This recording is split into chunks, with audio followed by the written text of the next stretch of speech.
Very good afternoon, ladies and gentlemen. Can I have your attention? Anybody who's in the lobby who wants to come and join in? Good. Let me move. I have to absolutely start by apologizing for us starting late. We just wanted to make sure that we give provision to everyone to be in the roundtable discussion, as everyone had received the invite. Am I audible at the back? Excellent, excellent. International Women's Day is one of my favorite because people dress up and look so beautiful. And so the beautiful colors in the room just exemplify what beautiful flowers and aroma that women bring to the world. Amen. My name is Maki Jankis. I wear multiple hats. The main hat that I'm wearing today is that I'm one of the trustees for the Umlambo Foundation. So it's such a great honor and pleasure from me to welcome you. Feel free and welcome here. The other hat that I wear is that I'm a mom. I'm thinking about this because I've got kids. And they're like, in every space when you talk, why don't you ever tell people you've got kids? So I'm also a mom. By training, I'm a computer scientist, an associate professor, adjunct associate professor, and also the group executive head of innovation at Telkom Group South Africa. So it is such a befitting opportunity for me to be able to stand here as a trustee, a person who's also quite passionate about education. I've written a speech because I can go on and on, so I needed to time myself because it's not about me. Good afternoon, ladies and gentlemen. I wrote ladies because I wasn't sure what will the status look like. Welcome to the allies in the room. Yes. So it's so important because men will always say, but you like closing yourselves in the room, talking about things that affect you over and over and over again. You need allies at the table who move the needle to the next round, right? Good afternoon, ladies and gentlemen. I want to start with a great appreciation from myself, from the Umlambo Foundation, to thank every one of you for honoring the invite today to join this very important roundtable discussion of the 67th Commission for the Status of Women Week.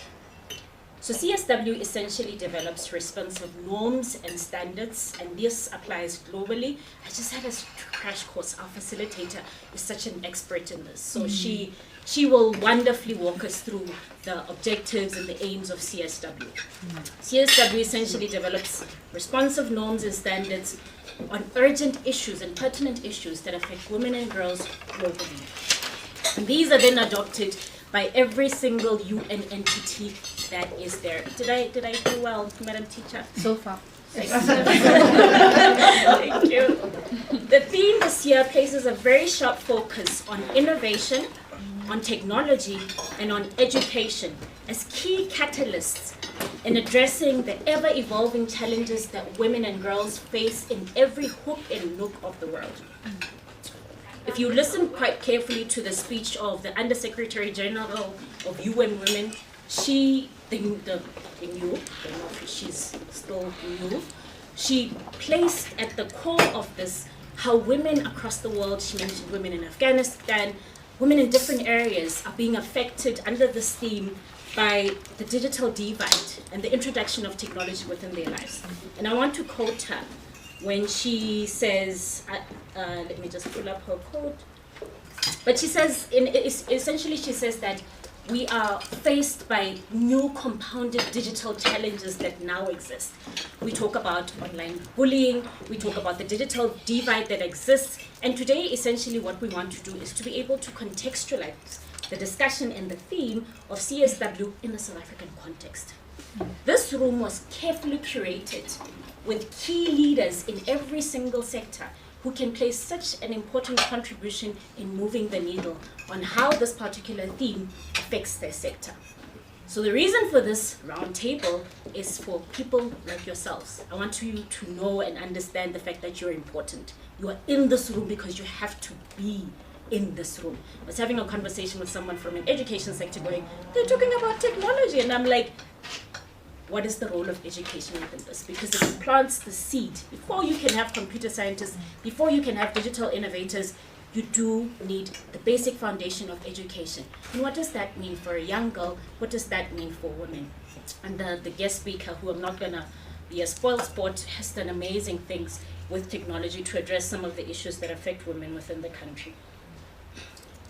So the digital divide has become the new face of gender inequality, which has been compounded by the pushback against women and girls that we see in the world today. That's the quote from the Undersecretary General that I was looking for earlier on. So today's discussion essentially enables us to contextualize CSW in the South African context, bringing our lived experiences, work that we do, and how we can bring that change in South Africa. Zandi Bengu, who I will introduce just now, is going to be our facilitator for this discussion. We really want it to be a very relaxed environment where you're free, where you're open to give your perspective, because your voice is valued, and that is why you are in this room today. I want to share a very important point, that this theme falls squarely on the passions of Umlambo Foundation. Our COO management would not be happy with me if I don't mention some of the work that Umlambo Foundation has been doing. Our patron, Dr. Umlambo Mulga, is very passionate about education, and I think the vision for the organization has largely thrived on how do we use education to tackle the biggest challenge of poverty and inequality, which remains a key challenge within the South African context. So Umlambo Foundation has been very driven with the leadership and management in going to different districts and having district level interventions that look at teacher development, largely looking at leadership in schools and overhauling the schools within that perspective. I think this couple of months, they've had a very strong district interventions, which they've been quite successful at a district intervention level. They look at programs that include bursaries for different schools as well. They also have programs for boys that impact the boy child. So Umlambo has an array of programs and initiatives that falls in looking at how do we take technology, how do we take education and leverage these two to impact the society that we find ourselves in. My job was to introduce the reason why we're here today, introduce and contextualize Umlambo Foundation, and just to say from the foundation perspective, from the trustees, from the leadership and the management, Mampumzile is on her way, so she's going to join us.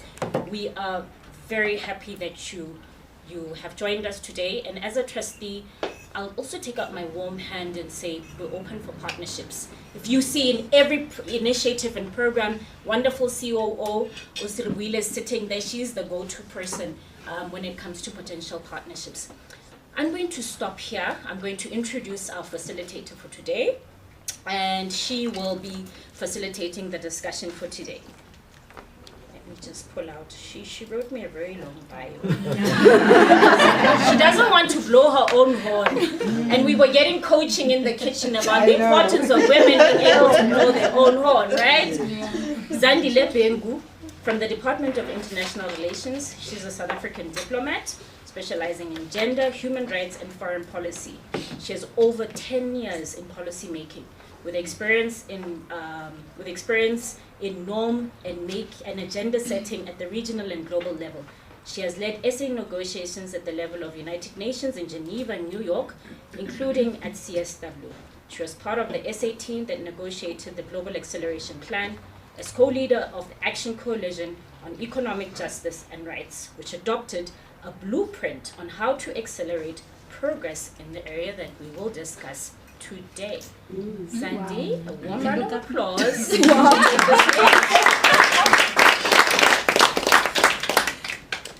Good afternoon, colleagues. I'm not as great as she just made me sound. Yes, you are. Yeah. My name is Zandi Bengu. I was told that we want a relaxed environment, not too serious. Of course, the discussion itself is important. But of course, they put a diplomat here, so all protocols observed for starters. I was asked to first contextualize the CSW, which is basically the reason why we're here. The topic that you all received is the topic that is currently being discussed and negotiated in New York at the level of the UN.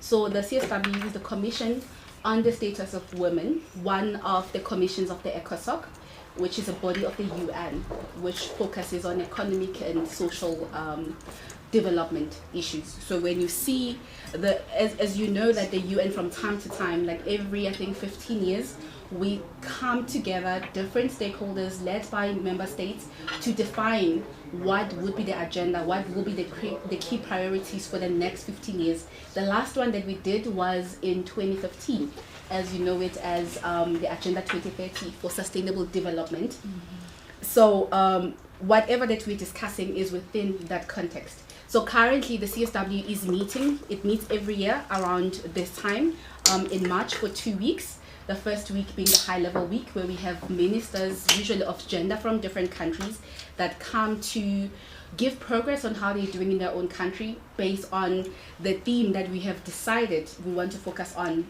as the international community. So this theme, you may ask, who sets the theme? The member states themselves. So they set a multi-year theme. So for 4 years, we will sit and decide this. For the next 4 years, these are the themes we want to focus on. Most of the work that we do, like I said, beyond just the Agenda 2030 for Sustainable Development, the UN Women itself, that is a secretariat on gender mainstreaming within the UN, is guided by the Beijing Declaration and Platform for Action, which was negotiated and adopted in 1995. So what have we done since at the 20th anniversary of Beijing? We came back together to say how much have we done, because Beijing was the very first blueprint. It was not the first international conference on women, but the very first blueprint that we adopted to say this is how we are gonna drive progress for the empowerment of women as well as gender equality. So at the 20th anniversary, which was in 2020, we were supposed to come and review progress, but unfortunately COVID happened at that time. But nonetheless, the SG, which is the UN Secretary General, had given us a report on how well we were doing.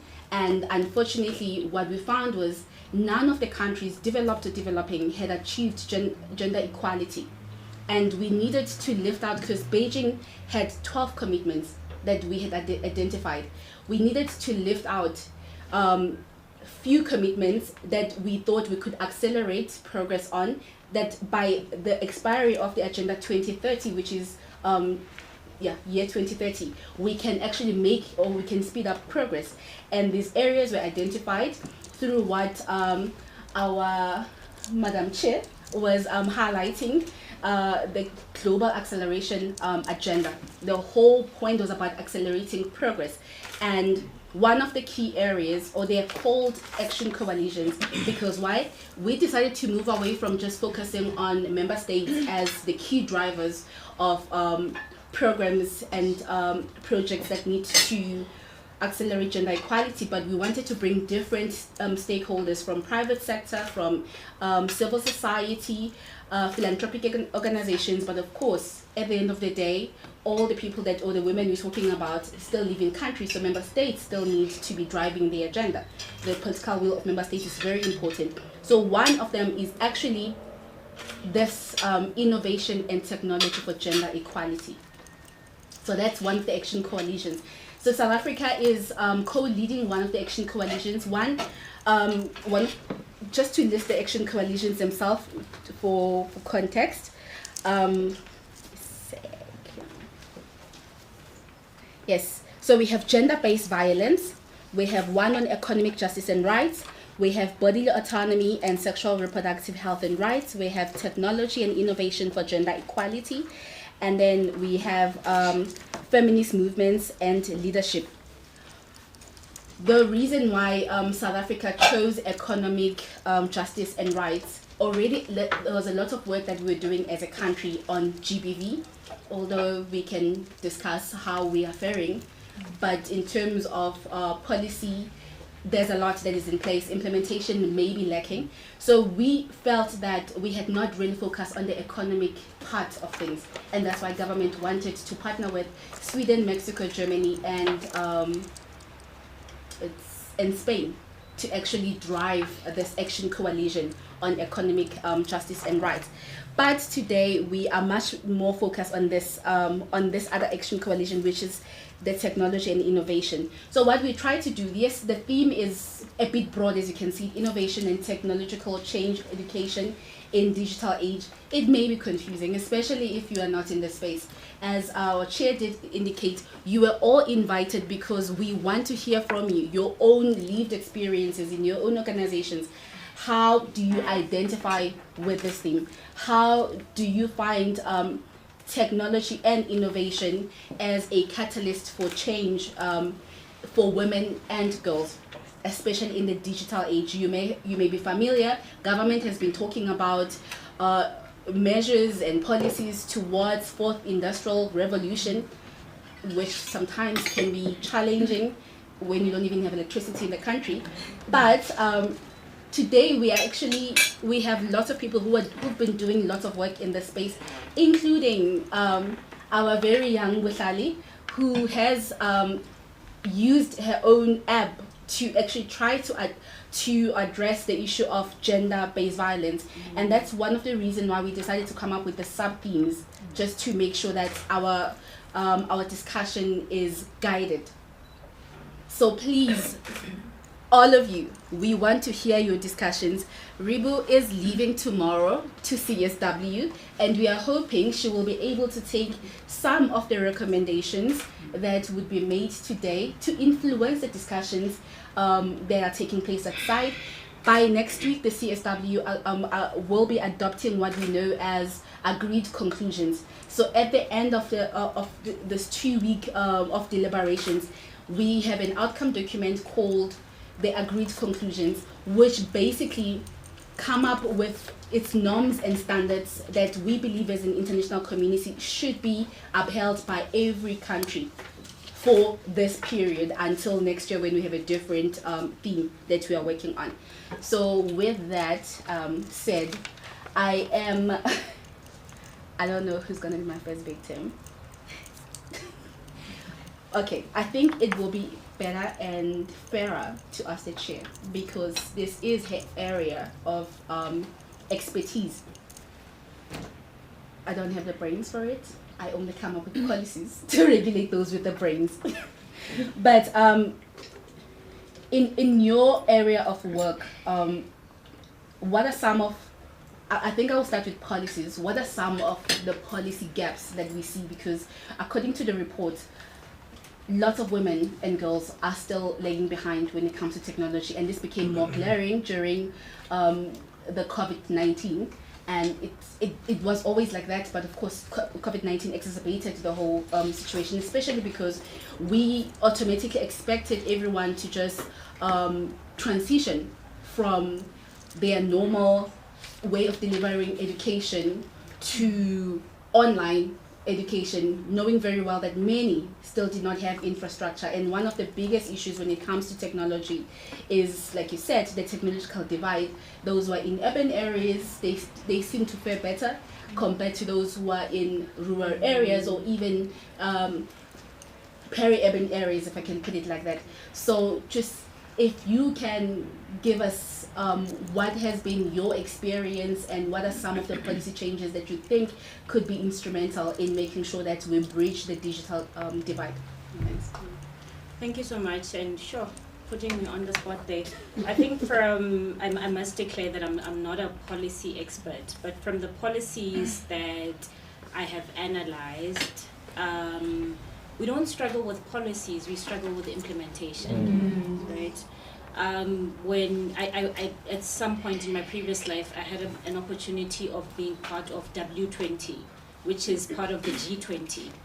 And at that time, different countries in W20 were looking at the policies, women enabling policies.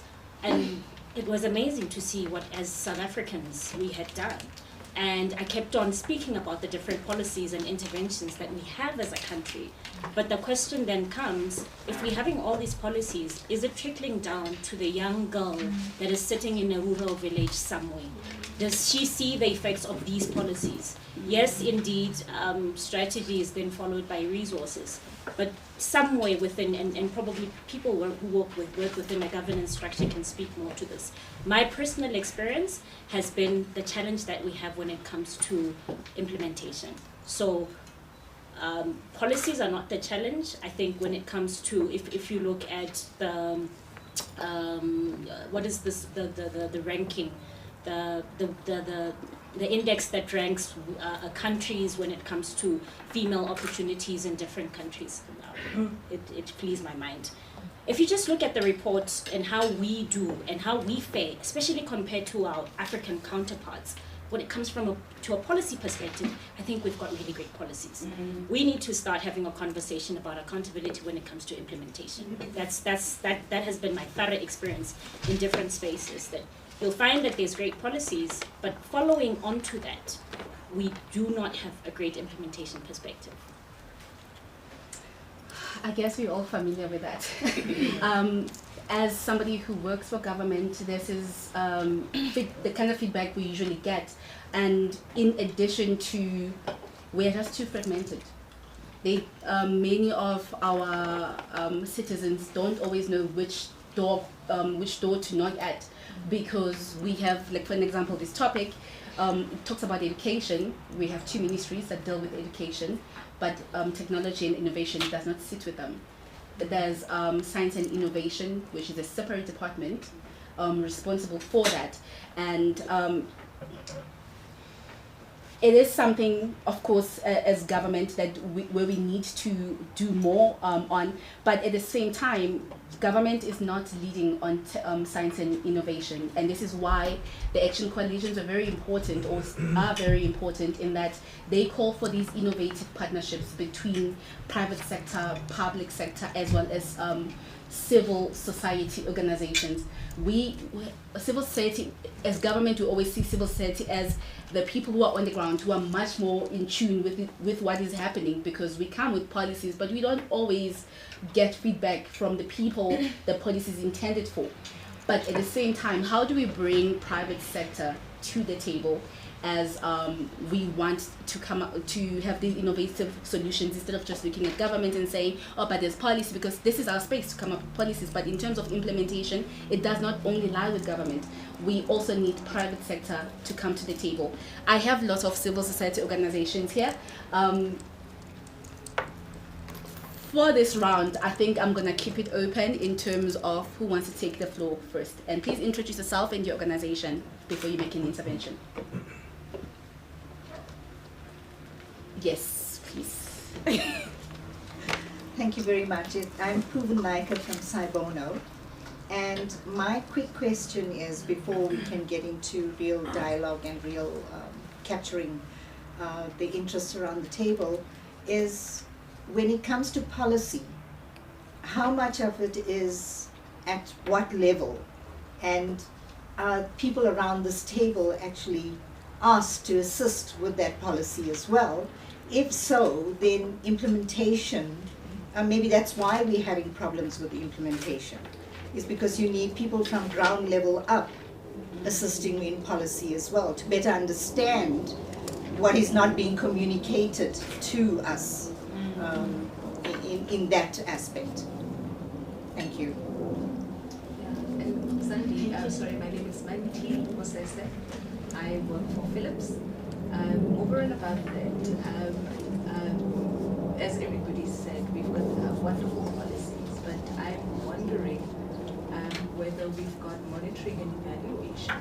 So government comes up with the policy, and they come up with the law, and companies are supposed to comply with this law, but who actually does the monitoring? That companies are actually adhering to what the government has put in place. So I think we lack a little bit there. I know I happen to be the employment equity manager for my company as well. And if we don't hit the numbers, we can give a reason. And we don't necessarily, or I'm yet to be questioned, on the reason that I give. So who actually is the watchdog? My name is Fundindaba from the Forum for the Empowerment of Women. While you were engaging, I had to formulate a baseline question that would be a holistic one that we can engage on. It speaks to first the policy in terms of whether we have digitally inclusive policies in the education space, and that's important because it frames how that cascades to all the levels. Having said that, we might have doesn't indicate that we have as a start. The second one is you'd want to know where we are as a country in terms of our performance, the baseline, where are we? And the importance of the baseline in this instant would say we've started 4 years ago, we've developed this is the journey we're going, so that by 2029 we'd have achieved that. If we don't have that, it's an open hole that we come back to 2029 and realize that we didn't do anything. So there should be measures in place. The other one that I wanted to ask is, to what level do you want to take this? Because then already formulating that from a child-based level, you would want to say, are the schools ready to accommodate the digital opportunities that we have? What are the finances in the current state? What are the teachers' readiness? What is the overall readiness of the country to get to that level? The other one that I wanted to ask would be, have we documented the barriers, which could be the challenges that are in all levels in society, and that speaks to how do we develop this inclusion, not just for women, but to be digitally ready. And for me, it would speak to as simple as, do we have the gadgets that allows us to, and what is in that framework that says we are digital? Is it knowing how to use a computer?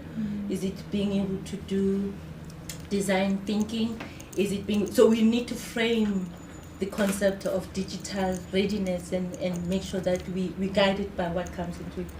Then the least but not the which we're talking about is the partnership that we need to formulate. And the formulation of the partnership speaks to who do you want to work with in creating that, and even have the benchmark. There are countries in the world that are already digital advanced from the preschool or schooling level to even the higher education level. From where I stand, my assumption makes me believe that we are still too rural to even think about conceptualizing this concept. The question is, where do we start and where do we guide? I mean, what would this guidance that we're bringing on guide us to go to from where we are, and what are we including in that journey? Thank you. Thank you. Yes, please. Good afternoon, everyone. My name is Tumi Mavundla. I'm a school teacher, and I come from a very well-resourced school. We've got all the digital resources that we need to make our teaching and learning simple for our learners. But I'm not sure if I'm wrapping things up if I say this. A school is an institution that is run by policy. The problem that I have identified is that policies are drawn and they cascaded to the schools, but the biggest problem is interpretation. There is no one who goes to the schools and interprets the policies for the teachers, for the schools, and not just teachers, but for the schools. So if there is policy that is not interpreted, then there's absolutely no way it can be applied.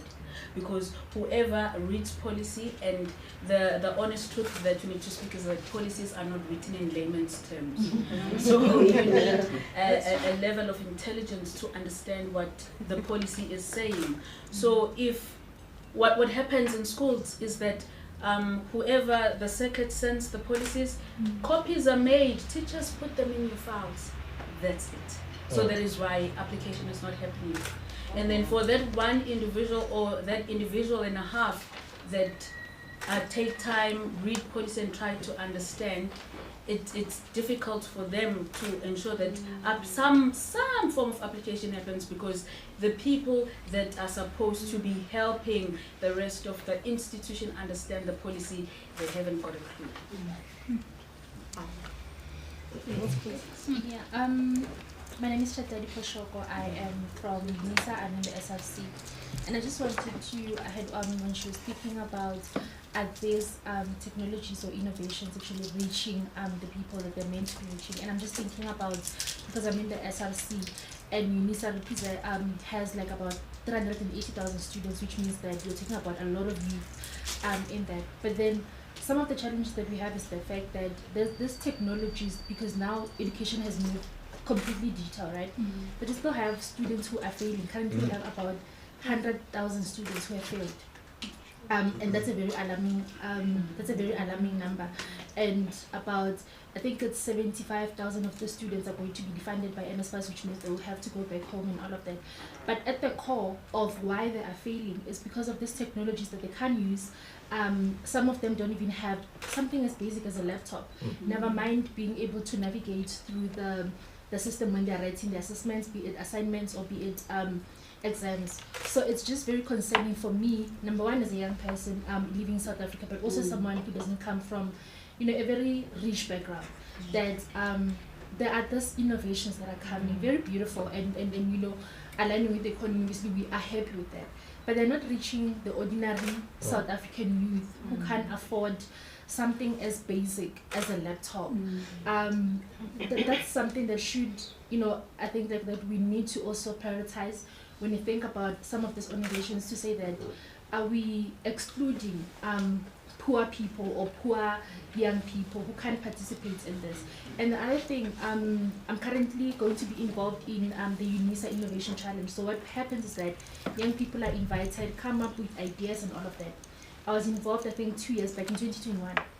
And the people, most of the participants were males, as usual. And I was just thinking around it, and we had a conversation with the organizer, and the organizer said that it is males who come forward, who have the ideas. And I said, it does not speak to the ideas. Women also have ideas, but they're not supported. Most of these women, like the ordinary reality of a woman is that, unlike a man, you can be able to have enough time to innovate and all of those things. Women have a lot of responsibilities. You find that you're even living at home, taking care of your siblings and all of those things. So I really feel like, which is something probably I will take up with him as well as the organizer, but I'm just saying that part of our core responsibility as women, also innovators or people who are involved in technology and innovation, is that we need to also prioritize the woman who comes from a not so well off background, who does not have access, who is not supported, and all of those challenges that they're facing. Thank you. Thank you. Okay, go first, please. Okay, my name is Mdimhize. I'm from the University of Johannesburg.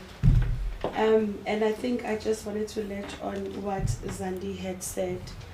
It's all well and good, great, we have these policies, and some of them we even have a tracking mechanism, but with an arm that says you have someone who understands why they were employed to monitor and evaluate, and not doing it and doing it effectively, we are going to talk around the table and nothing will ever happen. Secondly, I wanted to highlight the fact that when you guys are developing policies, we already were in the pandemic. So we had disaster management, and therefore it is important for us to have scenario planning should things like this happen. Now, for us as an institution that is leading for IR,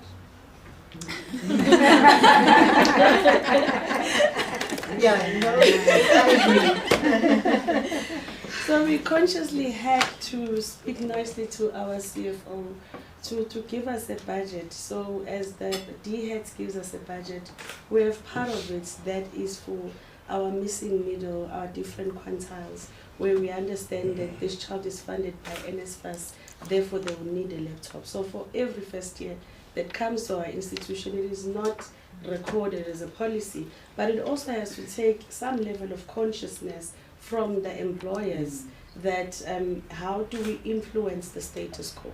So then everyone has a laptop, and during the time of the pandemic, we also went and negotiated with MTNs and Vodacom on how do we, and Telkom, how do we then meet halfway so that we support our children. Of course, we didn't have a jurisdiction to go to the international student, but as long as you're a student and you are staying in South Africa, we would give them a certain number of data, every month, and in the evening the agreement was that then it's free in the evening. So what I'm saying is that we really need to create a banning platform for the employer. Now employers have got CSI, right? You know what they use it for. I'm funding football in the rural. They must go play and I buy them food and soccer kits. So we have to find a way where an employer understands that CSI was not meant for that. It was meant to influence the status of a South African child, so that we change the status quo for today. So there needs to be a banning platform that is created for an employer to consciously, unprovoked, do something around technology and a black child of South Africa. Yes, so now we have UNICEF. Yes, my name is Christine Higana. I'm the representative of UNICEF here in South Africa. And I wanted to speak to partnerships and share with you something that we're trying to launch in South Africa, and maybe the ladies and gentlemen in the room can help us move it faster than it seems to be moving now. It's talking about implementation. The policies are there. I think from where we sit in UNICEF, we're very happy with the policies, the strategies, the frameworks that this country has. It's there's nothing to say it's a model in terms of that level. Very concretely, we want, as UNICEF, so the United Nations Children's Fund, in partnership with ITU, the International Telecommunications Union, bring an initiative called GIGA, which is about connecting all the schools in the world. So we're already doing it in a number of countries, and we want South Africa to sign up to GIGA, and we discussed it with Dr. Punzile, who is very keen on having a GIGA for girls in South Africa. So what we would want to be able to do is, through this initiative, map the countries in the country, have a sense of which schools are connected and which ones are not. The ones that are not connected, build partnerships with the private sectors of this world, but also public resources can go there. Make sure that the schools are connected, and beyond being connected, something that we discussed in this room with Dr. Kunzile is that what we observe when we go to schools, sometimes they do have the connections, but when something breaks down, nobody's around to support with the maintenance. Sometimes it's something very simple to fix, but nobody's there to fix it. So what we are also developing with partners, we want to develop with partners here in South Africa, and primarily with the Department of Basic Education, is a concept of community information workers, something similar to the community health workers, people who are in the community, who can who know the school is connected or not, who can be empowered. It could be a way to give a job to a young person in a community who is otherwise unemployed, and who will go around in the schools and fix the connection problems that are there. He would be connected either to DBE, to a partner, or whatever private sector entity that would be there to support one or the other, one of the other communities. So to cut a long story short, where we are is that we need the Department of Basic Education, the minister, to say, yes, we are interested. So we sent that letter, a template of letter of interest to the Minister of Education. We needed to come back. We also need the Department of Communications, because it's a double sort of education and communication type of initiative. So ITU would support us with the communications. It supports us with the communication side of it, and we work on the education side of it. So we're ready to go. We're ready to launch. We just need the country, the authorities in the country, to say yes, we're signing, we're interested in doing this, and then we will support the rest. We will support the implementation. We will work with the MTNs and others in this world to make sure that we can do things in those areas, in those communities where children, and particularly girls, continue to be left out the digital world in which we work, we live, and want everybody to somehow be connected to. Thank you. And I hope somebody in the room can help us with that push that we need. She just okay. No, thank you so much. We're gonna pick up, because like I said, I am a child of protocol. I have to pause and recognize that the head is here. Her head is not just for Umlambo Foundation, which is the reason why we're here, but also the topic that we're here because she used to run CSW for a number of years, and she's very familiar with how we can leave South Africa after the many consultations we've had with different stakeholders with our shopping list to say this is what we think should be happening. You get there, you come back with only 2 things, because the give and take in New York can be super real. And maybe I should just give you the floor, madam. Welcome. Thank you. I just want to apologize for arriving late. Today is one of those days when you are speed dating. You go from one event to another. So I've just come from an event in Midrand. So and I knew that you're in good place here. You can take care of stuff. Yeah.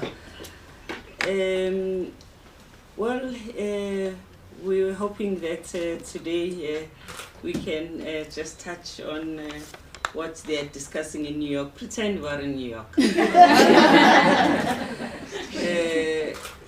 Because the topic is real for women, and the fact that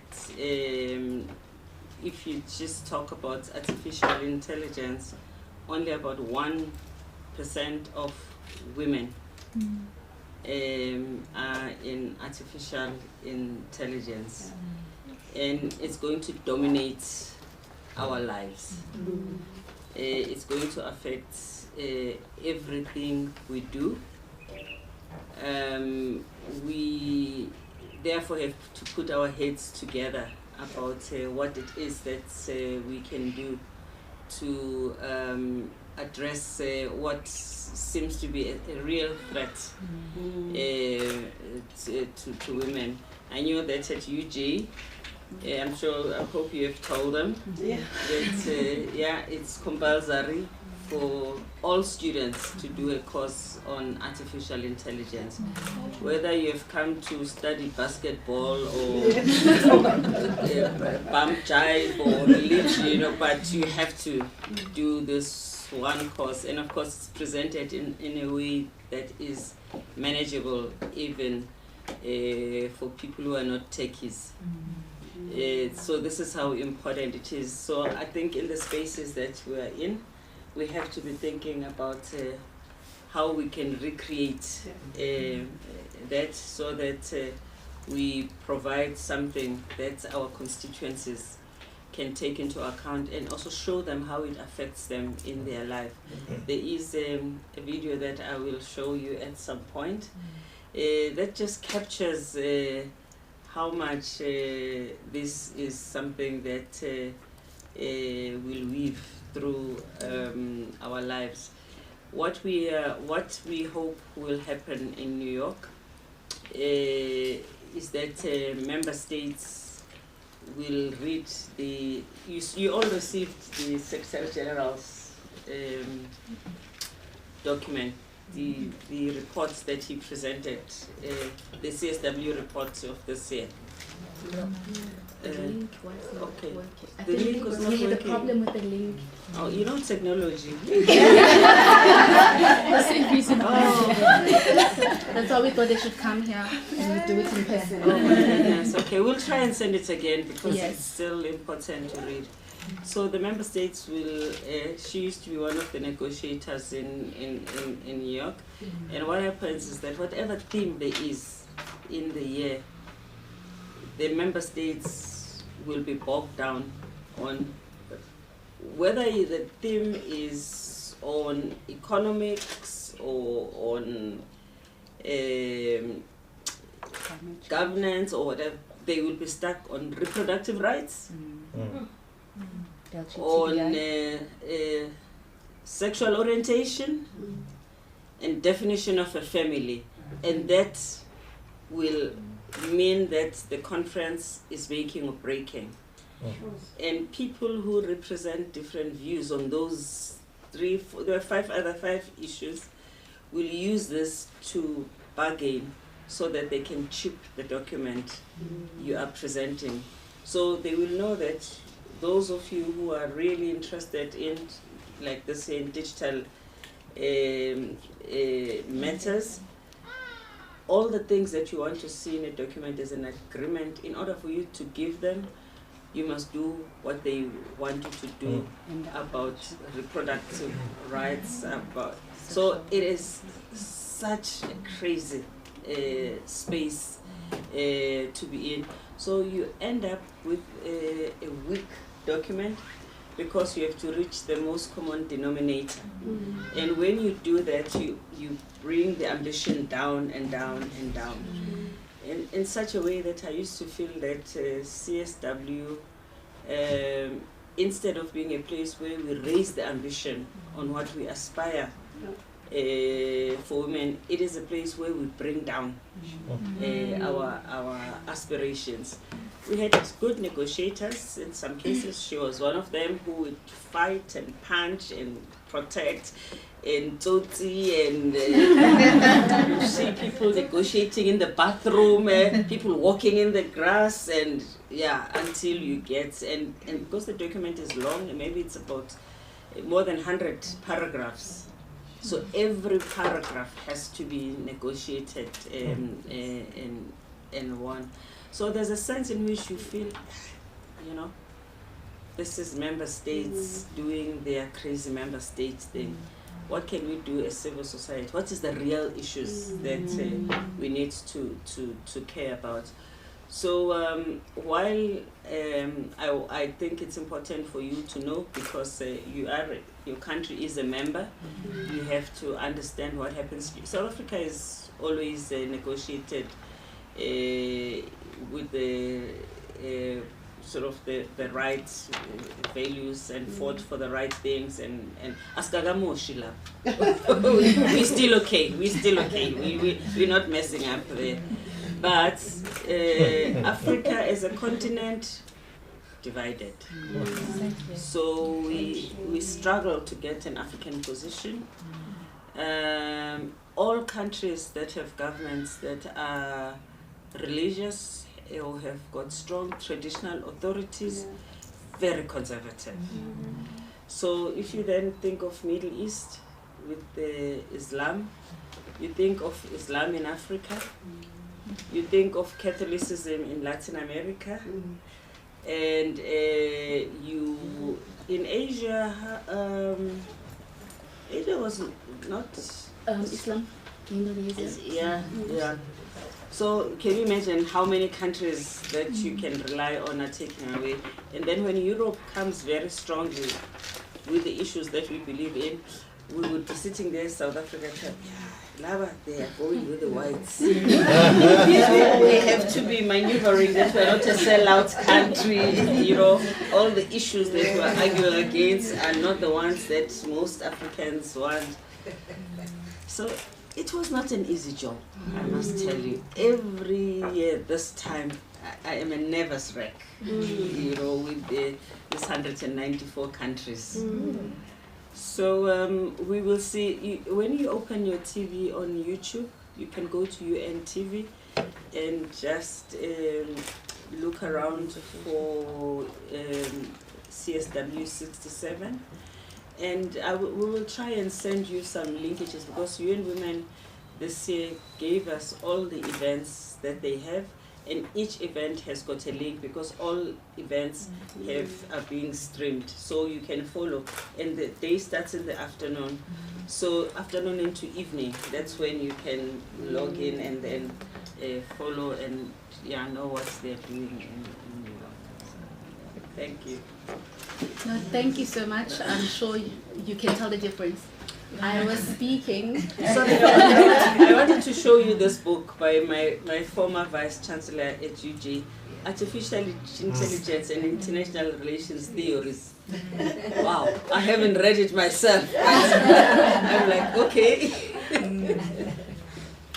Now, as I was saying, that this is coming from someone who had to sit through all these negotiations where, even though the topic is so important, because I think one thing I did not mention why agreed conclusions or any outcome document of the UN is important is that the agreed conclusions, we have the different UN agencies in different countries, including UN women offices across the world. They are guided by this agenda that we've set up for ourselves as member states. So when we set the bar low, it makes it difficult for them to approach our governments and say, but this is what you should be doing, because we've set at international level, this is a standard. We've put the standard very low, and this is why it is dangerous when we cannot agree, I don't know, like to push for the highest ambition.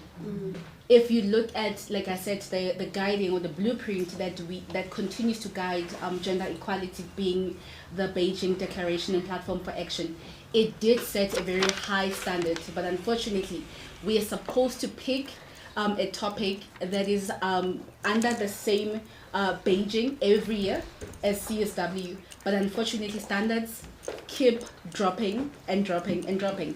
And this is why it is important that it is not only left to governments to set the standard. There is a platform and space for civil society organizations to actually contribute and help us with setting the bar up. Another thing I forgot to mention is that the CSW as a commission has a bureau that represents the different regions.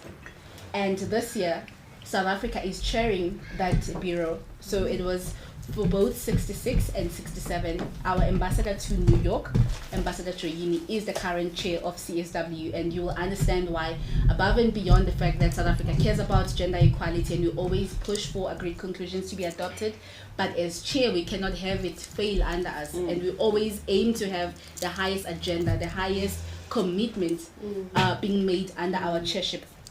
So before you came here, colleagues were raising very pertinent issues, and one of the things I forgot to mention is I am not here as government, because everyone is yes, I work for government. Yes, I can help on so many things. I can help to link you up with some of my colleagues in DBE, because that is my job.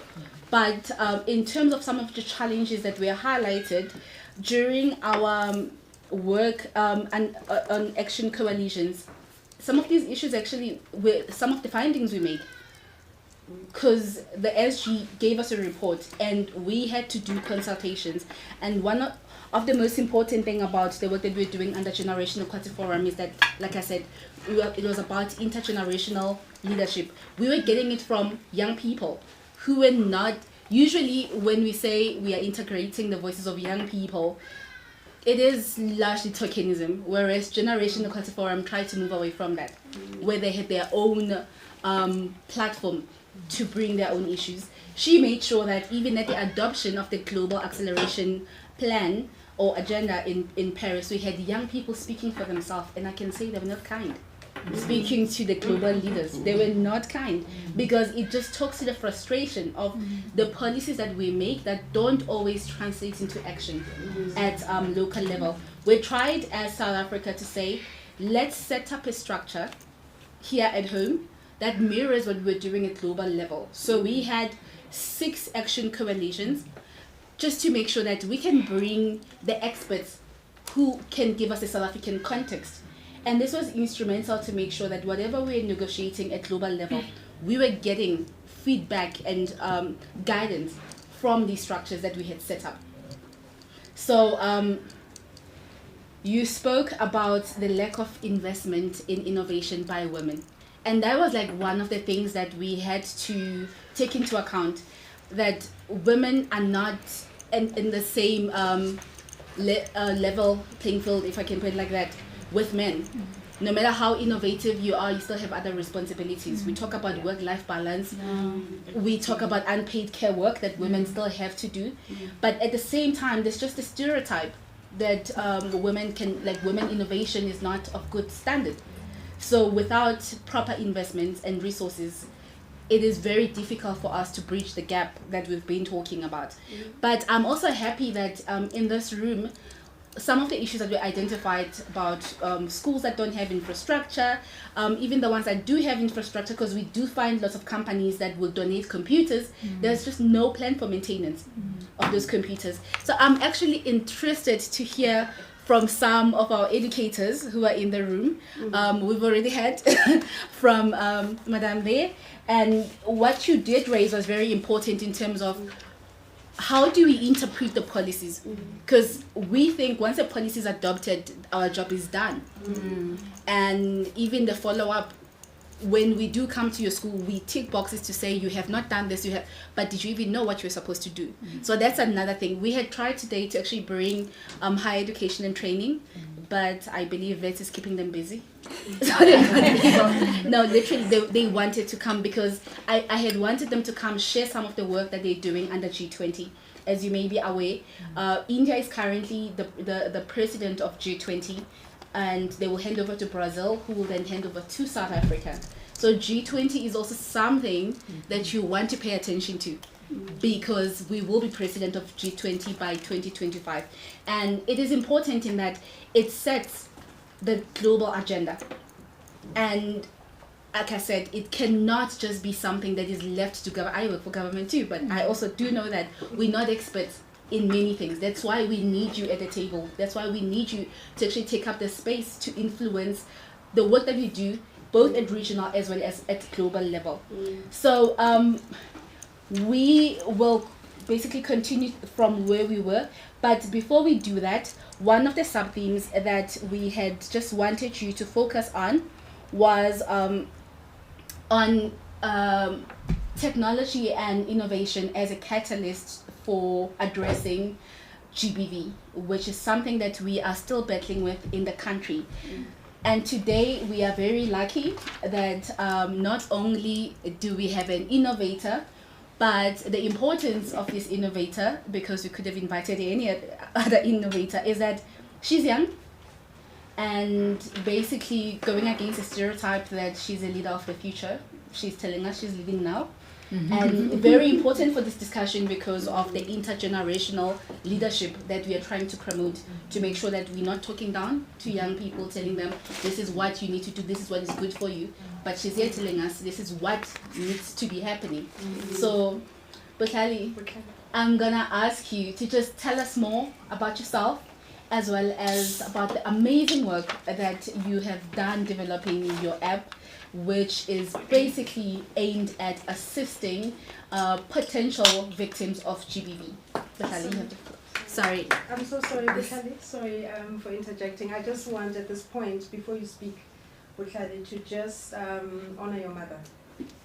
I was about to do that. Yes. When I called her, she said they've driven all the way from Limpopo so that she made sure that Bukhali always has access to these kinds of platforms.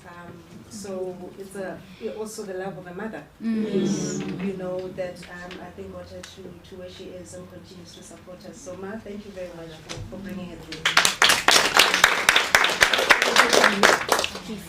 Greetings to the House at Large Capacity. Yes, my name is.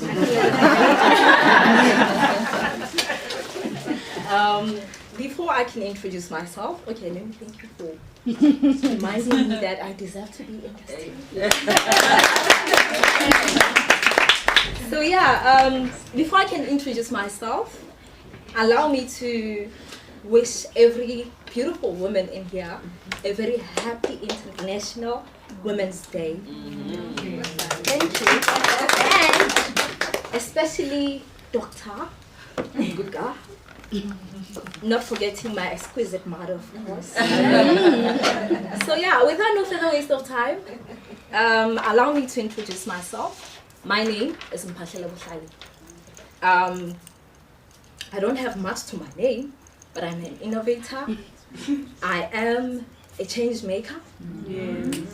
I am a daughter to a principal.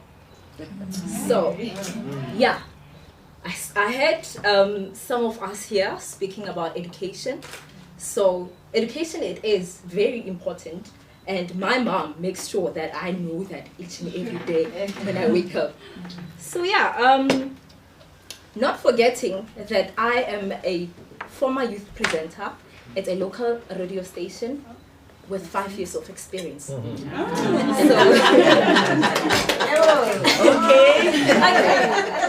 So yeah, this is the brains behind the Alating earpiece, and I am one of the learners at SG van der Merwe, a school in the rural areas. Not forgetting, this is very important, I am a rural girl. So yeah, I They couldn't need bring rural girls like this. They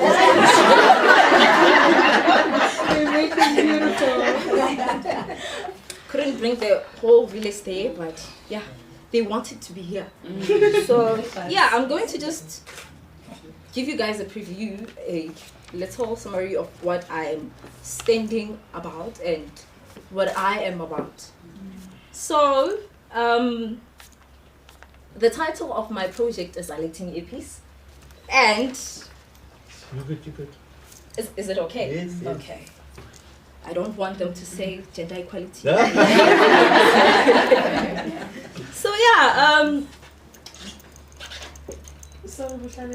Yes. The What name, is it? the name of the app. Alating earpiece. It's not an app. Oh. Just to make a clarity, it's an earpiece. It's an Earpiece. Yes. It's an earring. But in the future, I believe that it will be worn by many people, and it will come in all kinds of devices, because we have to include the men. Yes. So the purpose of the idea, the project, is to help alert officials when victims face danger. It helps find the exact location and track the movement, which then solves the problem of human trafficking, gender-based violence, rape, and other social-related crimes. So, a research was done on the statistics of human trafficking, as well as rape and gender-based violence, not only in the rural areas, but in South Africa as a whole, as a country. So, when the survey was done, it was constructed based on the awareness of human trafficking and gender-based violence and rape in other social-related countries. A design of the Alating earpiece was drafted, whereby a number of gadgets were used to make sure that it becomes a physical prototype. We collected the results about the questionnaire that we have conducted, because we have conducted a questionnaire from the people who, some are victims of human trafficking, gender-based violence, and rape. Some are just community members who are very concerned. Okay. The survey that was done, the questionnaire that was done, it was not only in my community, it was also in, okay, by the way, I'm from Tamarani village. So some of the questionnaire was done in my village. Some of it was done in my school in Lewahumu. Some was done at close local communities. So yeah.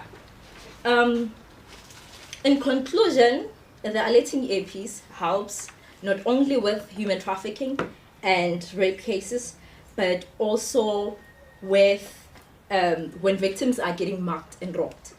It reduces crime in South Africa, as we know that crime is a very major problem at this moment.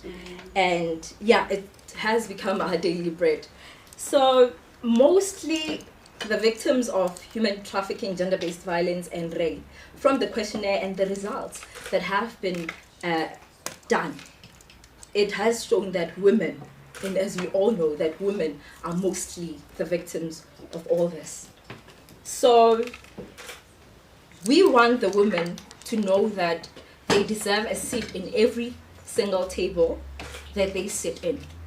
No matter where you come from, no matter where you're going, you deserve to be in a seat in every single table that you want to be in. It's funny how, okay, this is not about the Aliting earpiece. It's funny how I used to watch Masichaba from ETV. You know Zabaka? You know of it. Okay. So yeah, this is very easy now. So she used to organize tables like this. And I used to watch them on TV, and I was like, wow, I want to be like that woman. I really want to be there, stand there, appoint them. Like, it's more like a debate. It was the debate, the big debate. So I entered the debate at school because I wanted to be like her. But through the debate at school, when we discussed more social issues that we were facing as South Africa and as a country and as the world, I realized that it's not about just wanting to be like her, just pointing people to speak and pointing people to give their opinions. It's about discussing the future, knowing that you deserve to be there. You can be part of the change that we want to see in South Africa and as in the world. So I want to be part of the change. That's why, hence, I'm calling myself a change maker.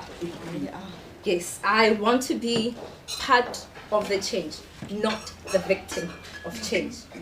So I'm here representing the youth. I know my level of intellect is far, but because you guys have more experience. Yes, you guys have been in this world for far too long. But otherwise, I'd like to thank you guys for this moment. I feel very honored to be here. And I think my mom will love this. Mama, please. Can you please? Don't sit. Yes. I have something else. Can you please just hold my mom's hand? Oh. Professionally so. I'm just gonna hug. You can hug. Yes. Where is the earpiece? The prototype. The prototype. I thought of coming with it, but You don't have a picture. That we I can see. think SABC has that for me. But I will definitely personally show you everything. So where do you put it? It's an earring. It's more an like earring. Yes. Oh, okay. One thing that always makes me laugh is everywhere I go when people know about the Aliting earpiece, they're like, "Oh, but Sally, are you wearing the earring?" And I'm like, "No, not yet, but definitely something will come up." So yeah, I had some of us at the table talking about accessibility, viability, and just accountability. So yeah, I strongly believe that there are many solutions for most of the problems that we are facing.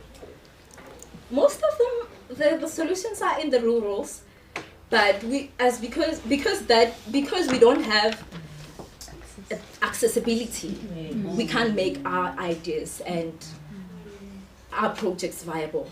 So I'm here to say, if anybody thinks that they are a change maker and believes in innovation, please come to the communities. Please come to the rurals. You'll see.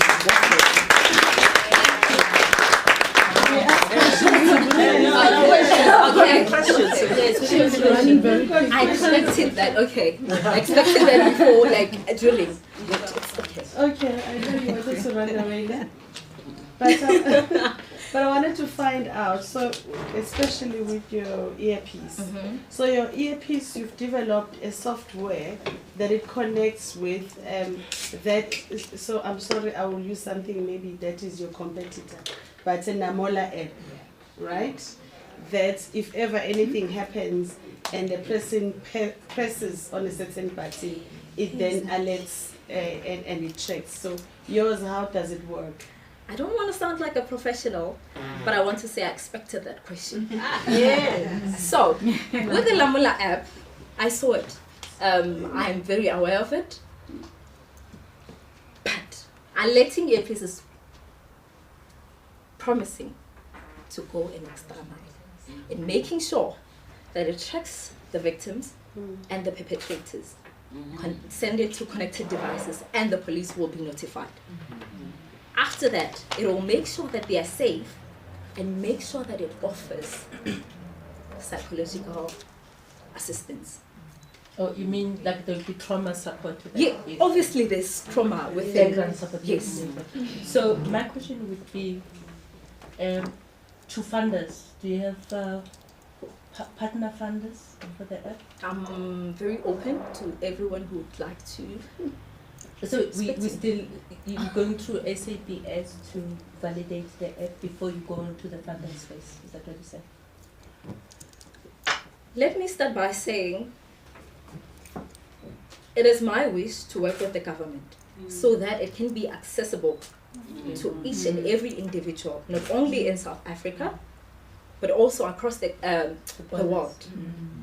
So, at this moment, answering your question, I'd like to say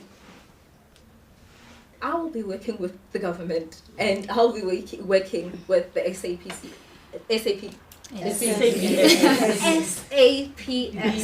My mind, please cooperate. BS. Okay. Bureau of Standards. Thank you. So it's at the Bureau of Standards now, it's being evaluated. Okay. I'm asking. No. At this moment, we are independent. It's me, my family, and so it's in the market. It's not yet in the market. That's why we're here. That's why we're here. We want to make it viable and accessible to You sign everyone. up IP very quickly, or Yes. else somebody's going to steal this idea. Money. Absolutely. Actually, I would include that as part of the CIPRO when you register the items with CIPRO and with the SAP, the Bureau of Standards. There's an IP. Very quickly. Okay. Thank you. Can I find out? So here and now, you are raising your hand. I'm on your side, just. You're raising your hand to all the women here to, after this presentation, when we are leaving, to meet up with you because you would like a coach on how to develop a concept, protect your business, score your funding, and until it gets to implementation stage. And the great thing is that you came to the Vice Chancellor of the University of Johannesburg, where they have a faculty of engineering, and maybe they can introduce you to someone who can hold your hand as far as developing your app is concerned. But on the business side, I think you need a coach from here. Thank you. I appreciate that. Yeah. I wanted to ask more about the app, the device, right? Because you say that it gets them into a place of safety via the police, right? But from my understanding, police are also the problem sometimes because when rape victims do come forward, they end up being assaulted by police officers. So how does the earpiece navigate that whole tricky situation? I'm not sure how I didn't. You must I didn't mention that. It is not only focused on making the police the main help. Oh, okay. Your family will be also alerted and making sure that you get, and other people who are professionals in those kind of areas, experts. Yeah. Because in South Africa, as much as we can avoid it, we have our service is very lacking. Yeah. So we don't have to just come here and just tell you guys about the good things without even acknowledging that we have bad things that are happening. Don't worry, we live with those things. We know them all. We are fighting them. So yeah, did I answer your question? Yeah, so it's basically that it alerts everyone. So your position is essentially safe, and there's incentive to not do anything else too, because everyone knows where you are. Grand. Like that. I'm sorry, I just wanted to commend you. Because unlike Namola, where one needs a mobile device, this one is totally accessible to everybody. So really, really commendable for that. Wanted to just maybe, I don't know how your app works, however, I mean, maybe you can explain to us, does it read signals? Is that what's the reason? Yeah, to check whether somebody's in distress or not. I think explaining. It's the main source of everything. So if you want to know, come be an influencer. But remember, this is an audience you are marketing to. Okay. We are coaching you now. Yeah. You cannot do this. Okay. You have to explain to these people, because these people are going to take your idea and give you clients. Okay. We will be clients, Okay. but we have to know what we are buying. So you have to explain to us. Okay. Yeah. Okay. Don't expect much explanation. Don't worry, we're gonna buy mine. Okay. You know it. Okay. So, what it does is that it tracks the victim. If the victim is being victimized, it's an earring. It will open up, catch the face of the perpetrator, and the recordings, because you cannot just be certain that things are happening because of pictures. Okay. Yeah. So it has a sort of a camera-like thing. Yes. I think what the question is, how does it? What's the relay? Yeah, how does it? What triggers it? What triggers Also, it? I'm not wearing earrings that are. Let me use your earring. You can use So it's an option. This one is nice as well. But the initial, let's talk about. It won't be something big, just like this earring. So the top of the earring, like the diamond on Mama's earring, it will be more like a button. When you press that button, everything automatically does itself. Yes. Simple. So just It has a battery. just It's going to have kind of especially And because yes, for children. also. And with artificial intelligence now in, so they are now banned, the children who have diabetes, and they've got bands that read, The pressure, the blood pressures and all of that. So especially for little children that get raped, you may want to consider that because there would be something that's distressed within the child. So something for future. Definitely do your IP. Thank you. But I like that what she's saying. Just to pick up on it, we designed something with some of the banks during the heist period of South Africa. And what would happen is, as you're walking towards the bank teller, artificial intelligence and then all of the Internet of Things and the algorithms built into the cash machine would pick up that you're sweating more than you should be sweating as a human being. Your heart is beating very rapidly. It picks up that your eyes are flashing all over the place. You're looking up, down, you're looking around, and automatically it sends a signal based on the requirements and the code that's designed into the machine. And it immediately sets off an alarm into the ATM, and it stains the currency. So you can take it out. And they've got something similar in Silicon Valley. So similarly, in Silicon Valley, a lot of the parking lots and a lot of the malls don't have security guards and officials in them. It's all robotics now, it's all automated. So as you walk into the parking lot, or if you look, the moment there's something that the robot picks up seems to be off in terms of your body temperature, in terms of all of these things I've mentioned, it sends an alert signal upstairs to the security box, and immediately they dispatch armed assistance downstairs to you. So that also helps. I think somebody said if a child is lost, if a child is distressed, it can pick up that if you've left, because it happened when I was there, a child had walked off from the parents, the child was crying and was traumatized, and security was dispatched within seconds. So I think there is that ability, instead of, because sometimes if you under stress, especially as a woman or a child, you even forget that you have a panic button, you forget, you know, you go into automatic distress. So fortunately, I think we've advanced quite significantly in terms of building and designing those different algorithms and working with AI to ensure we pick up and we can put on wearables, and like what you're talking about is a wearable. It's quite advanced in those things. Thank you. Thank you so much.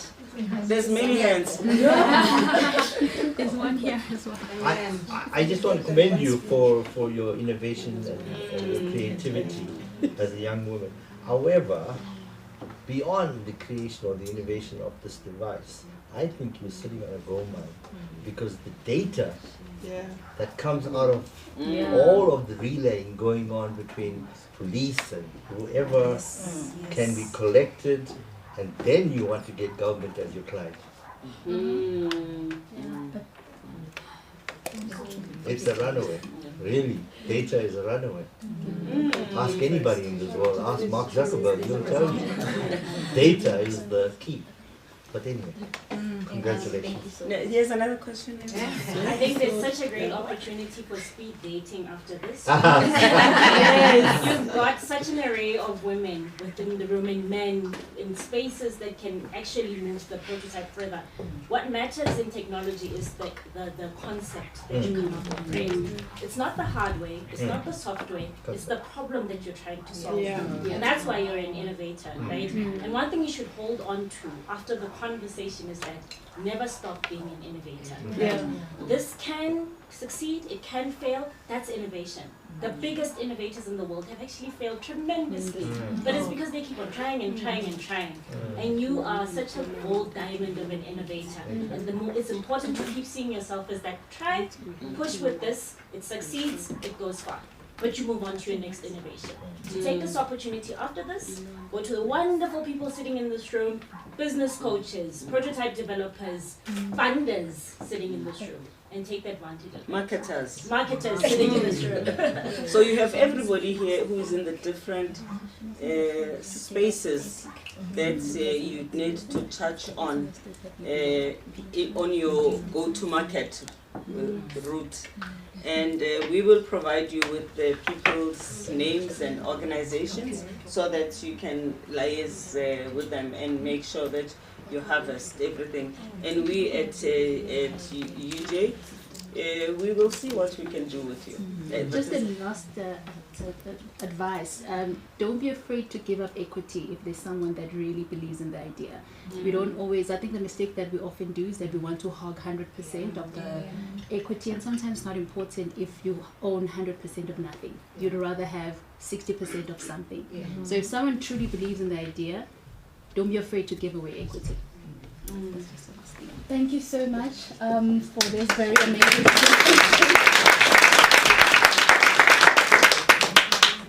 I'm reminded again that democracy is not for everyone, so you've chowed my time.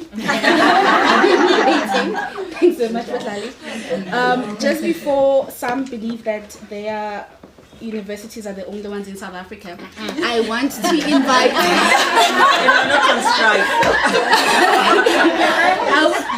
I would like to invite Prof. Nalini Mudli from TUT in the capital, you know. Are we fighting? No, we're not. I'm just trying to bring some order, some decorum, to just come in and talk about some of the experiences that they have with GBV at like in higher education, and how she thinks like technology and innovation can be a catalyst to address this.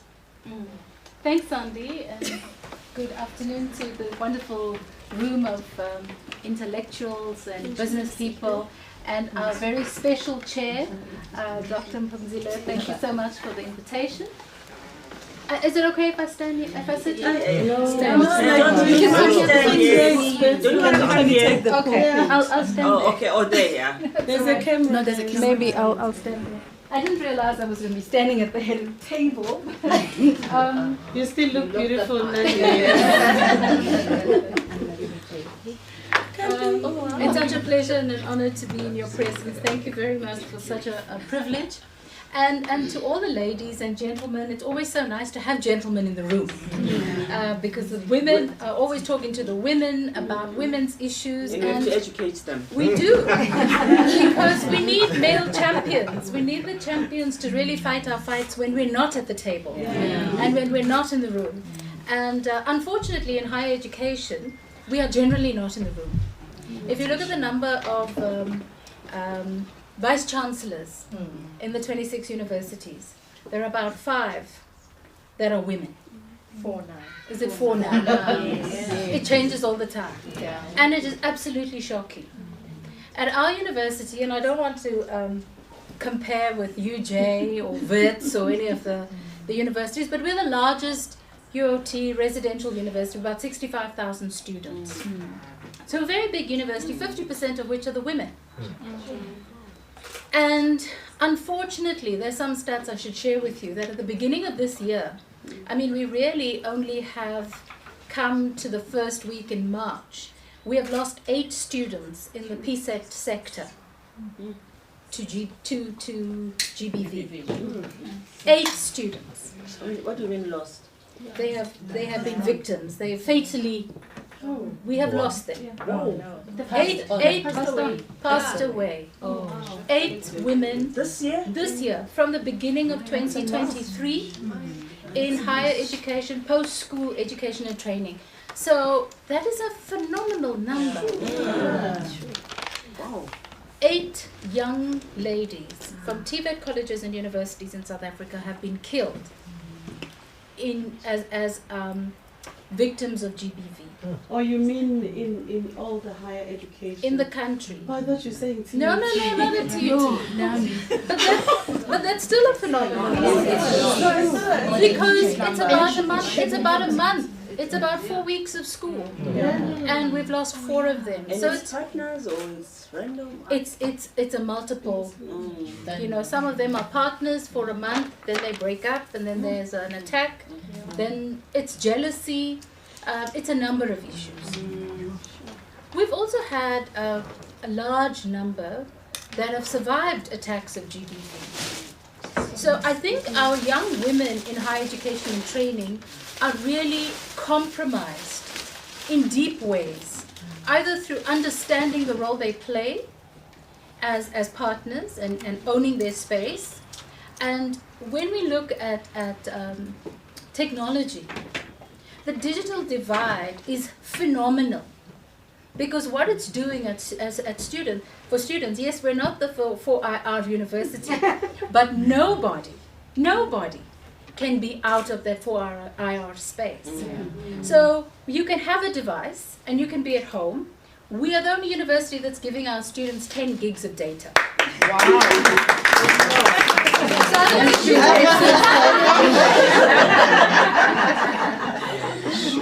10 gigs of data a month. However, there are problems with that, right? The problem is, do they all have the latest devices? Are the devices commensurate with the type of platforms that are needed for teaching online? Is there connectivity? So connectivity is a challenge. In the areas that you talk of, the rural areas, if students are working at home in an online space, there's no connectivity. They can sit with the data and they can sit with a device. So we have so many challenges. But devices and digitization of education is so critical in order to really contribute to the gender equity in the 4IR space. For us to ensure that women really know what they are getting into, how they develop as entrepreneurs. And the other thing that we must think about, when we give students devices, we give them data, they do have connectivity. There's a wonderful article that came out this year, but it was published last year by Cyril Walters and Jonathan Jansen about the imbalance of the work life for academic environments. So women have to go home. What is the domesticity aspect of that life? You've still got to do your assignments, you've still got to write your tests, but you've still got to do the housework, you've got to raise your kids, you've got to take care of the home. So the complexity of just having a digitized space is really not linear, if I may use that word. It's a rabbit hole of how do women really survive and ensure that they are contributing to the GDP of the country. We must also realize that in higher education, there's equity in the numbers in undergrad. But the moment we go to master's and doctoral levels, there's an exodus of the women. And we really need to find different ways to bring those women back into the dialogue, to bring those women back into higher education, because those are the women that will sit in these tables, make the policy, implement and monitor the policies. So I think in higher education we have a long way to go. Gender equity, GBV, many universities don't have clear GBV policies as well. So we need to have clear policies that are, as the young lady said there, easily interpreted. And we can have ways in which we can, it's the hot lights. Wow. On the stage, there's so much lighting. I hope I'm looking good wherever I am. But we've got such a long way to go. I don't work in a GBV. I'm not a special. I'm a professor in art history. I'm a professor in visual culture, not in GBV. But by the nature of the work we do, and the spaces we operate in, we can't separate ourselves from the safety and security of women. And I think, if I may say one thing about the digitization, I love the young ladies app. It comes with the rings. You have rings that do that, you have wristbands that do that, and they activate security. But we need more women really to move into security spaces. Because that is really this black hole that exists. If we have male security, and I was talking to some colleagues from WITS, UJ, that the male security contributes to our GBV for our students.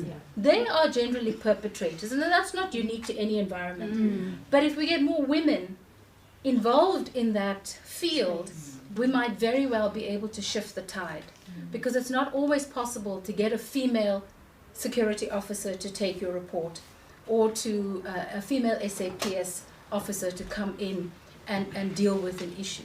So I think we're dealing with so many issues. Digitization is a challenge. One or two last things I should say.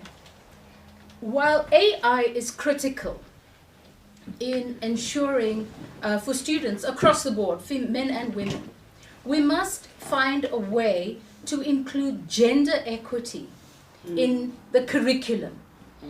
What are we teaching our students? For example, I've done a study in my faculty where we looked at all the students, all the curriculum, all the artists and all the prescribed readings. How many of them are men? How many of them are women? 70% of those are men. So, what are we perpetrating in higher education? The patriarchy that's embedded in the curriculum and that's recycled in life to say that women are always second class. They're always not right at the forefront of transition, of change, of innovation. So we need to go back to our schooling. So how many scientists are they presenting in classes? How many physicists are women? How many humanists are female? So it's those kinds of dialogues that we need to have and really need to transform. And once we get the baseline, then we can shift the dialogue into a digitized space. Maybe I'll pause there. Thank you so much for that. I don't know if you have questions, and keep them briefly because I still have other speakers I would like to invite, especially just to address the issue of partnerships with private sector. So if you have Can I questions- suggest that we have all the speakers, then you can ask the questions Yes. to everybody? For now, I can reduce you, Prof. Thank you. In the meantime, I just want to apologize for the aircon, guys. Yeah. I don't know can why it was open, switched off. it's Sorry open. about It's that. open. Oh, yes. Donna's got a bit of a challenge, so we didn't. So it's clear all the problems, refer them to Rebooth, not me. But earlier on, we spoke about innovative partnerships to address the digital divide that we are facing, especially with regards to the digitalization of education. So we try to invite as diverse of a group as possible. We also have Charmaine from Cisco, and I'm hoping that you can also just weigh in terms of some of the projects and innovative ideas that you have in terms of this topic and how you think we can work together to address this challenge. Sure. Thank you. It's a pity DBE decided not to come, because I know, this is really... it's, I must say, Yeah. Mamphumzile, it's such a pity that We have to work harder there. We have to, even the ICT ministry, I think they're both so crucial. So again, Now with the new minister. Yes, please. But even, I think even the DG, if we at least get the DG, because I believe in the ICT ministry, it's the deputy minister who has been given the responsibility to lead education collaboration. Okay. Deputy Minister of ICT. Digital Communications and Technology. We should caucus about it. Yes, we'll focus around it and we'll see how best we pull through the different partners. So again, I've been in the industry for over 30 years and I've been quite fortunate, I think, to be involved in a number of spaces, from drafting policies to convening conversations with civil society, academia, corporate, government, to lead into those policy spaces. I've been quite fortunate enough to do a great deal of execution on a lot of those policies. Do I think we've done enough? Again, I fully and wholeheartedly agree with everyone. I've served in the President's 4-Hour Commission with Professor Shilitsi Marwala, who was our deputy chair because President Ramaphosa was chair. I've come across some of the most well-drafted, some of the most well-thought-through policies, regulations, bills. This is why it's no secret that many of us in corporate sometimes hire some of the toughest and meanest firms when we want to push back at those policies and bills and regulation, simply because they're so well-drafted and thought through. They give us a hard time in terms of enabling a lot of business models across the continent. Is that always the right approach? Sometimes yes, I do believe it is, because sometimes these policies are not enabling enough, as well thought through as they may be. They do inhibit and they do limit FDIs, foreign direct investments. When it comes to also, I think for me it's a two-pronged approach. I was surprised during COVID to see how seamlessly and effortlessly we could release spectrum. We've been having a spectrum debate in this country since 2016. For any of you around the table, why is spectrum essential? Spectrum is essential to each and every one of us sitting in these chairs, because if corporates or mobile operators or fixed line operators like telecom, etc., are awarded spectrum, that means that you and I pay less for data. So you know that we are one of the most expensive countries globally when it comes to data, and when it comes to cost of devices. That's a taxation issue, but it's another discussion. But when we go out and we say to government, we need access to data. Again, my company is not regulated. The company I work for is not regulated, so we're not a player here. I don't have a dog in the fight. I'm just talking from a citizen perspective, because I also lead a number of women organizations and youth organizations. When I put that hat on, when we ask for spectrum, it simply means that we want the cost to communicate to come down. And suddenly, in 2016, we convened a number of multi-party stakeholder groups, and just like that, spectrum was allocated. And yet we've been fighting for it since 2016. But when there was a state of emergency announced, the spectrum was awarded. So again, it shows that it's political will. It's not really that complex. It wasn't that complex because we got the spectrum. Again, we've been crying about way leaves for a number of years. For decades, we've been saying, if I want to move infrastructure from this municipality to that one, it should be quite easy. We weren't allowed to do that. During lockdown, Minister Stella Ndebeni Abrams worked with myself, Dr. Andile Ngaba, a whole host of other industry experts, and it happened. Because why? Because there was a state of emergency. Processes and procedures were cut short, so it shows that it is possible. When I look at education and how we enable inclusive education, I do believe that the pandemic has now accelerated us or catapulted us into a digital first world. For many global countries that were there already, and even for many countries on the continent, because I look after Africa as a whole, all of the countries across Africa, they're already there, but I think we did not go willingly into digital. I do believe that we were pushed, we were not even nudged.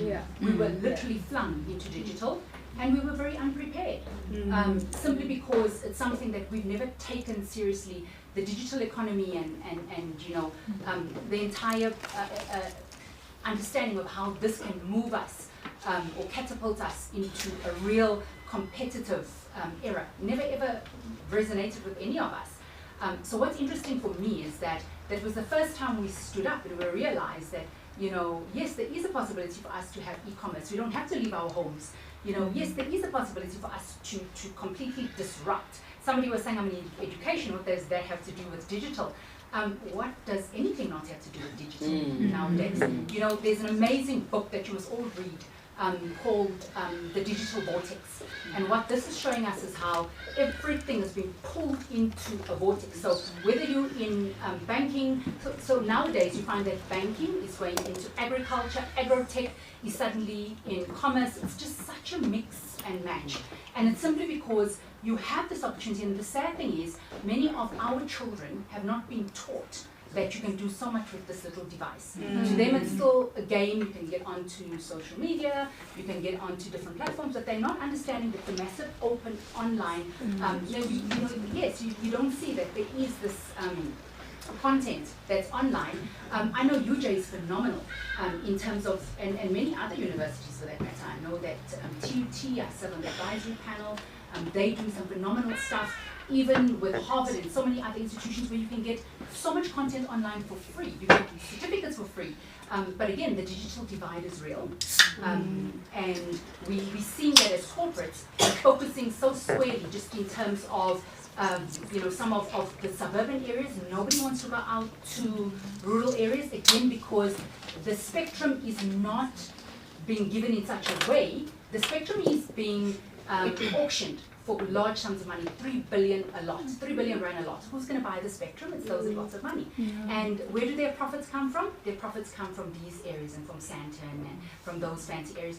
The profits don't come from the rural areas, so no one's going to take spectrum and go and build it out in the rural areas. So we're never going to have a push until you put a clause that says we're going to give you the spectrum on the basis you take it out. When it comes to education, we've been quite fortunate in terms of how we've been collaborating. Again, it hasn't been a partnership that has been willing. We've been quite fortunate in that we've had to really and truly sweat, like literal blood and tears, for us to take the Cisco Networking Academy out into the TVET colleges. I think we're currently sitting in the majority of government's TVET colleges. A big challenge that we do have is that many of the lecturers, many of the principals, many of the schools don't willingly come to the fore to want to understand and learn about 4R technology. They don't want to learn about this new possibility and the new opportunities that are before them, because it does take a lot of time. It does take a different mindset. We've been quite fortunate in terms of the TVET colleges, where we do see that there is more of a focus and integration of this curriculum. They've got a 95 to 96% placement rate. If you're looking for a job, if you're not looking for a job, and you're wanting to become an entrepreneur, it's even more successful, because once you've got the certificates, if you Google Cisco Certified Internet Working Equipment certificates, we have one black woman in the whole of South Africa who has that degree. One black woman from Limpopo is the only person in this country who has that degree. Simply because it needs time it needs, effort it needs, dedication, and it is quite difficult, unfortunately. So what we've done is, because we don't want to have everybody go through that process, we've run it down in such a manner. If you also Google Cisco's Women Tech Connection, we've actually literally taken that program and we've distilled it in such a straightforward manner that anybody can now get what Elelwani has. Because we don't want to tell war stories about how difficult it is to get into tech. We all around the table because we want to demystify tech. You know, again, I see that we're not encouraging online as much. We keep saying that you have to get a university degree, you must go through those X amount of years, which is not always necessary. I think if I look at a model like We Think Code, I serve on the board of We Think Code. We Think Code has a number of campuses all across South Africa. We Think Code is currently at a placement rate of 92%. So they take children from the rural areas who've never seen a computer, who haven't competed maths and science, because again, we all say STEM is important, but not all of us are strong in maths and science. Maths and physical science was a nightmare for me. I literally cried throughout my schooling. But again, when we say you don't have to have maths and science, all we're looking for is aptitude, and so they put you through a very complex boot camp, and after the boot camp, they will help you figure out whether this is a field for you or not. And the types of companies these people are placing in, that Nyari Samushonga, the CEO, is placing in, we're placing in Investec, in BDO, we're placing in Momentum, we're placing in BCX, who's a great supporter of ours. We're placing in some of the most powerful telecommunications and financial sectors in this country, simply because we are telling the black child who comes from, and another added advantage we do, we also teach these young men and women about, you know, just this is how you present yourself. Here's a bit of confidence, and you know, like a place like Investec sends them an Uber Black, and they don't know how to get into the Uber Black. They're not sure what to do, and so we also teach them that extra bit of, you know, communication skills, confidence, together with the technical degree. So I think all of that because again, I'm hearing from so many workplaces that our universities are giving them children or graduates who are not workplace ready. Because we're training an engineer, but when I invite the engineer into the boardroom and I say to the engineer, can you run a facilitation session for me to gather user requirements? The engineer's been taught this is a blue wire and this is a green wire, this is a red wire, this is a green wire. But we don't teach the extra skills. So I think in addition to the technology, it's also important for us to put in the arts, to put in the innovation. Those are quite crucial. And again, I think some of the big fields that we teach in the NETACADs and we're teaching in the TVET colleges is cybersecurity. Do you know that there's a 3.5 million deficit globally when it comes to cybersecurity skills? We're not placing those skills. We can't find them. We're looking for cybersecurity data analysts, we're looking for cybersecurity strategists, and we're looking for ethical hackers. So you're looking for people who hack, but they're ethical. So the people who the young lady says, when you've been trafficked or when you've been harmed, the ethical hackers are the one who are able to hack into sites and hack into things to track you and to get you. And I think we also have this misdemeanor that no one knows where we are. You are tracked every second of your life. So you can switch off your phone, you do what you want to, there's cameras on highways, there's a tracker in your car, there's everything. So I think the world of tech is so exciting, there's so many jobs, and I think we always think you have to be a software coder, you have to be an analyst, there are so many phenomenal roles. But again, I agree with Mampumzile, the biggest portion where we are being let down is in education. Because often this poor child comes into primary school, goes to high school, ends up in a TVET college. By the time you come to the TVET college, there's very little they can do with you. By the time you come to university, there's very little that can be done. So I think for us, early intervention is so crucial, and that, Mampumzile, is a battle that we have been fighting for decades with government. Again, a big question and a pushback we get, because Networking Academy is free, it's a donation. Governments don't want it. They want to negotiate with us on price. So again, you know, I think those are just some of the challenges that we do come across. And again, I think it's also not surprising because of the political issues of the day, but because it's many of these products come from European countries, they come from US companies, they're also looked at with suspicion. So I think it's all of those politics, all of those, I think, you know, sort of issues that we need to remove, and I think we need... But they have houses that are full of American products. Exactly. Education and awareness. And we're all walking around with American phones. That's why I say, if you think that at any given time, nobody knows where you are, you're kidding. if there was a political will, anyone will find you anytime of the day. If there was a will and it's important enough, people will find you. So I just think these are some of the issues that I want to put on the table, and again, raise my hands to all of the forums that I do belong to continue with this conversation. Thank you so much for that. You've actually touched on an area I wanted to dive into, which is cybersecurity. And I'm told we do have an ethical hacker in the room, in the form of Ayanda. And also, we know it's CSW, but we want all the he for she's. And we're grateful that we have Daniel, we have Ayanda.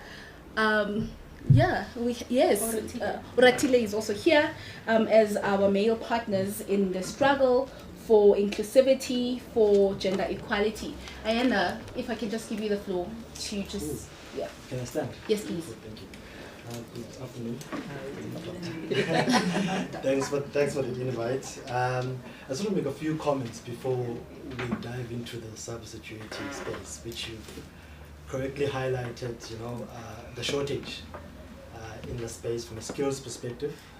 And you would think that if there's a shortage, there'd be an army of us saying, okay, so what's the problem? Let's just all go into it, right? But the one comment I want to make is, Doctor did mention that there's a 1% when it comes to AI, the skills and so on, people that have the skills. For the past couple of weeks, I've been attending summits and conferences that deal with cyber. And those tables, some of the round tables, those tables actually are occupied by men a lot. And I'm sitting here and I'm occupying myself with a question that says, I actually need to be comfortable in this space. When we're talking ICT, and the table is surrounded by women. And that's the question we're addressing, right? So it's actually a good shift, and I think it's happening. A couple of years ago, when I started in the space of ICT, I joined cyber, I think, by luck. I always say it's luck, but I'm almost certain that in getting that luck, there was probably 2 young women next to me that could have had the same luck, but because of the nature and the mindset of the people at the time, I got into that space, right? That picture has changed, but it is dragging. The steps are just too slow for what we're dealing with. The second thing I want to talk about is, earlier on we spoke about policies and how do we translate and how do we mobilize these policies into practice, and how do we make them reality? And I'm asking myself that same question: how do I, in my little corner, take those policies and advance them as was said in the corner? But then the other question I ask myself: do I know these policies? Do I know the detail of what these policies say? If I'm to advance them, what do they mean to me and what they mean for in that space that I'm working in? So it's very important that we also turn the eye away from just talking about it like this, but just talking about it like this. How do we individually put those policies into action? And I think the biggest policy here that we're talking about, that we all know, is the fact that women in ICT is a big issue. It's a big problem. I work for a mining company. I lead cybersecurity for the group.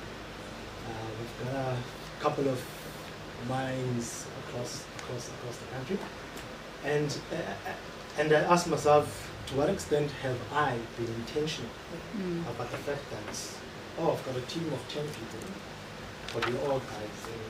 We are unable to deal with the diversity that is required to play, right?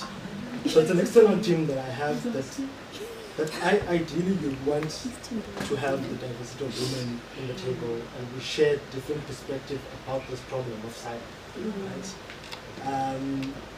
And then the thing, which is the topic that I guess I stood up for, around cybersecurity, it is definitely a big issue.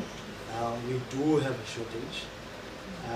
We do need to rally women, and women need to yourselves as well, lift your hand and say you want to participate.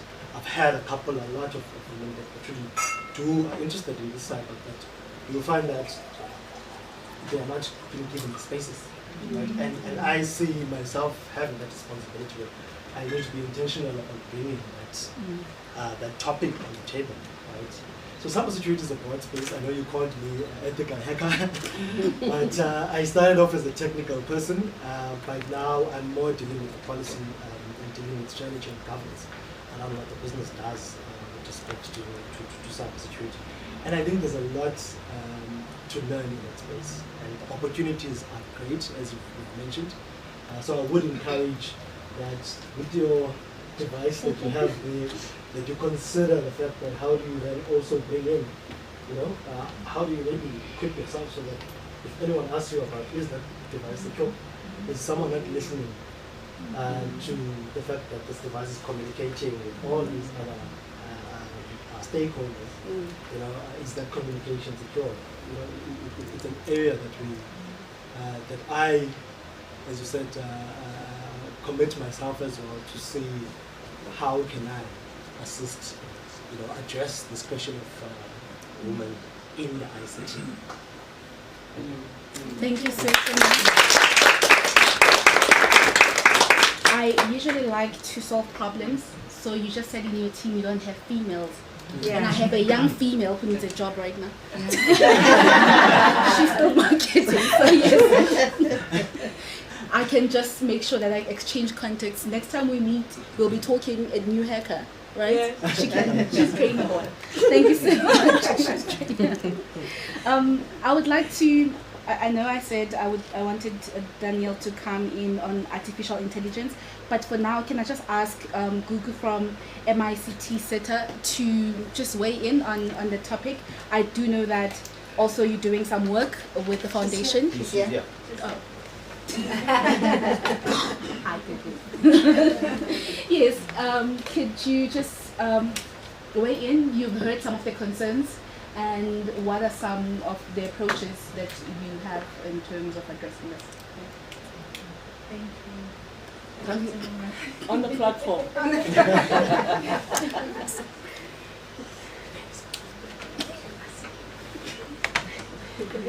Good afternoon. Good afternoon, everyone. And thank you for the opportunity that we come here as MICT SETA to be part of this conversation. I just want to start by actually appreciating. I know we talk a lot about policies and how we're not really implementing the policies, but just differently from that to say yes, that has been a norm in the country to say we've got beautiful policies but we have no implementers. But I just want to share what the MICT SETA have done, since the introduction of the 4IR, and thanks to Charlene and Charmaine, Charmaine and the team of the commissioners that were tasked really to look after this in the country and come up with this beautiful report and recommendations. So from the recommendations, what we then did as MICT SETA, being an institution that is mandated to ensure that the ICT industry have relevant program or skills development under the DHET, so I'm here also, yet that DHET is not represented, but I'm also here because we represent, we report to DHET. We looked at the report, we looked at the recommendations, and we then adopted some of these recommendations to our strategy.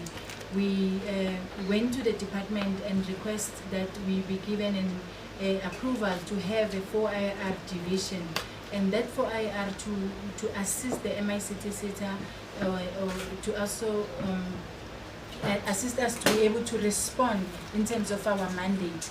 And one of the things that we then have done, or some of the initiatives we have done to date, we looked at our qualifications, the qualifications we had back in 2018, 2019, when the 4IR was a big agenda in the country. We looked at our qualification were not talking 4IR. yes, we work with different OEMs. We've been funding some of the initiative, some of the programs. We then said we then need to rethink our programs. We need to reframe. We started by developing qualifications that will then be endorsed by SAQA as South African qualification, looking or talking to or responding to the 4IR. To date, we have developed about 39 qualifications. Some of the qualifications have been endorsed by QCTO and SAQA, and these qualifications are aimed at training young women, training our youth to introduce them to this 4IR. And once they have been on this program, then they will be able to pursue their careers, going to the OEMs, having the certifications. We've been working with Cisco, with Microsoft, training young people on some of their certification. However, some of this initiative, it did not yield a lot of results because those certifications, some of them, they are pitched at high level, and our young people from the rural, they don't have background to IT. So these programs that we have developed, they would at least now lay that ground, especially for people who did not have the background or were not then exposed. So the qualifications are at the different NQF levels, from NQF level 4, level 5, and level 6. We have also developed an integrated digital skills strategy, and this strategy, it allows us to identify partners that will assist us. You spoke of partnership, partners that will assist us to implement this strategy. So we have we've partnered with Daniel Saibono, we have partnered with them to push or to implement the digital programs, just to contribute again to the digital divide. So some of the initiatives we've done with universities, we've established research chairs across public universities, because we also understand that we can't be talking 4IR if we don't do research. Research is at the center. So we have established research chairs across public universities, where we are funding masters and PhD students that are conducting their research on any of the 4IR different technologies. We have been launching the TUT research chairs 3 weeks ago. We have a chair at the UJ, we have a chair at DUT, and as we are implementing this initiative, our board, we have a very supporting board. We have also looked at MICT project that need to, or solution that we need. Some of these solutions, we were going to the market to get through them through the tender process, but through the board approval, we have taken then this ICT project to different universities. So UJ is currently busy with the MICT mobile app. So this app is developed by these students that we are funding, and the app will be used by MICT as opposed as that we go out to tender and get this from the market. We have TUT, they are busy with the learner management system. They are at the final stage of the learner management system. We will be using that learner management system. Had we had gone to the market, that LMS was going to cost us about 11 million. So with this initiative, we only funded the students about 1.7 million, and we have a solution. We've got a system that is going to use. So this system, we are looking that the other sitters will also look, we've been approached now by other sitters that they want to use the system. So we'll be expanding the system. It will be used probably by all the 21 sitters that we have. And the reason for this was to give our young people an opportunity to innovate, to become innovators.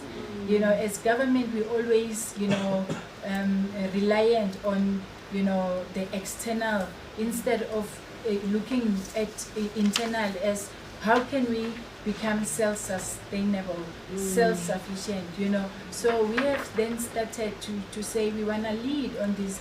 The minister have given us an approval, or they said, MICT, we want you to lead on the 4IR. And we did not have expertise in the MICT sector, but through the partnership and the industry that we work with them, we went out on a call to get partners, to get people that will serve as advisory, 4IR advisory committees, to advise us as MICT SETA on how to position ourselves and how to respond to this 4IR. So the qualification came out as through these advisory committees. The research chairs, it came through these industry partners that came to advise us to say, for you to be different, for you to respond to this, you need to focus on research, you need to focus on the qualification, you need to leverage on the partnership that you have. So we are also, I'm here raising the hand to say on behalf of MICT SETA, we are looking for partners. We want to partner. We do have funding in terms of skills development. There is a process, those who are in the education space who will want to implement this program. We have funding to fund the partner to implement and take this program to rural areas. Tomorrow we'll be here and signing an MOU with the foundation as one of our strategies.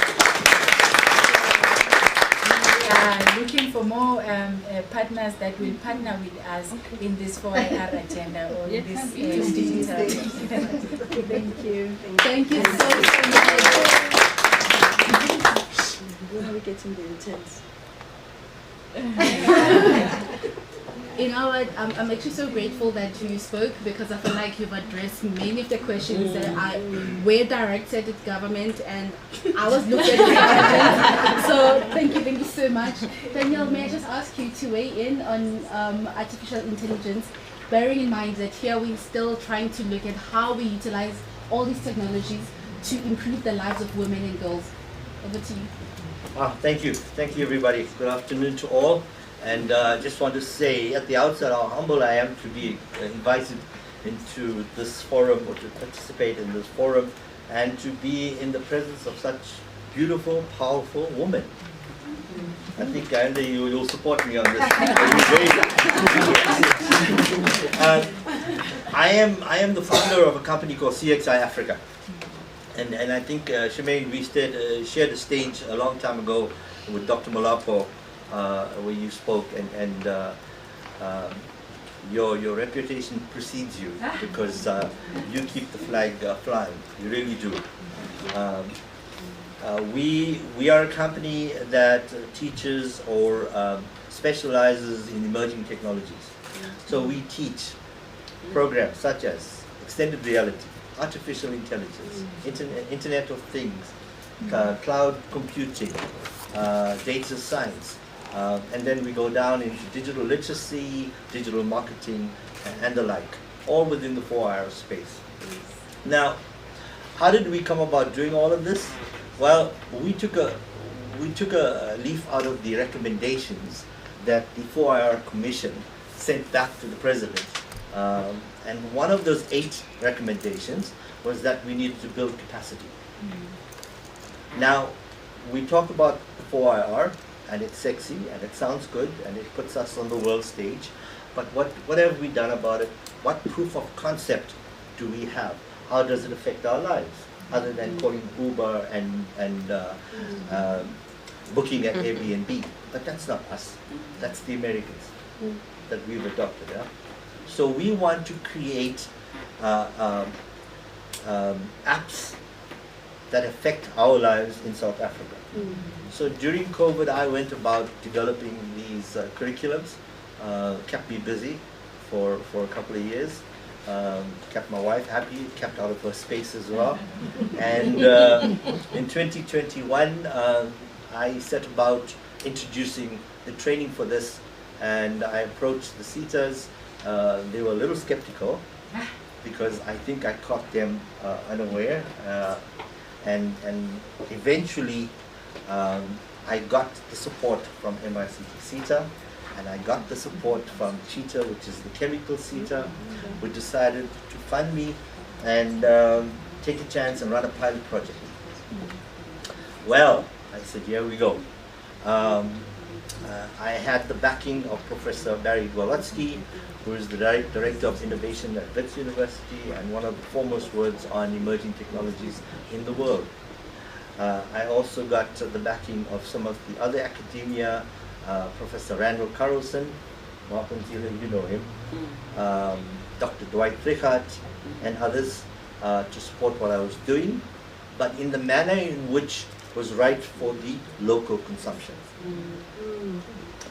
We then went out to the universities and we signed MOUs with WITS, with TUT, with DUT, NMU, Walter Sisulu, and we said, okay, you have the footprint in the country.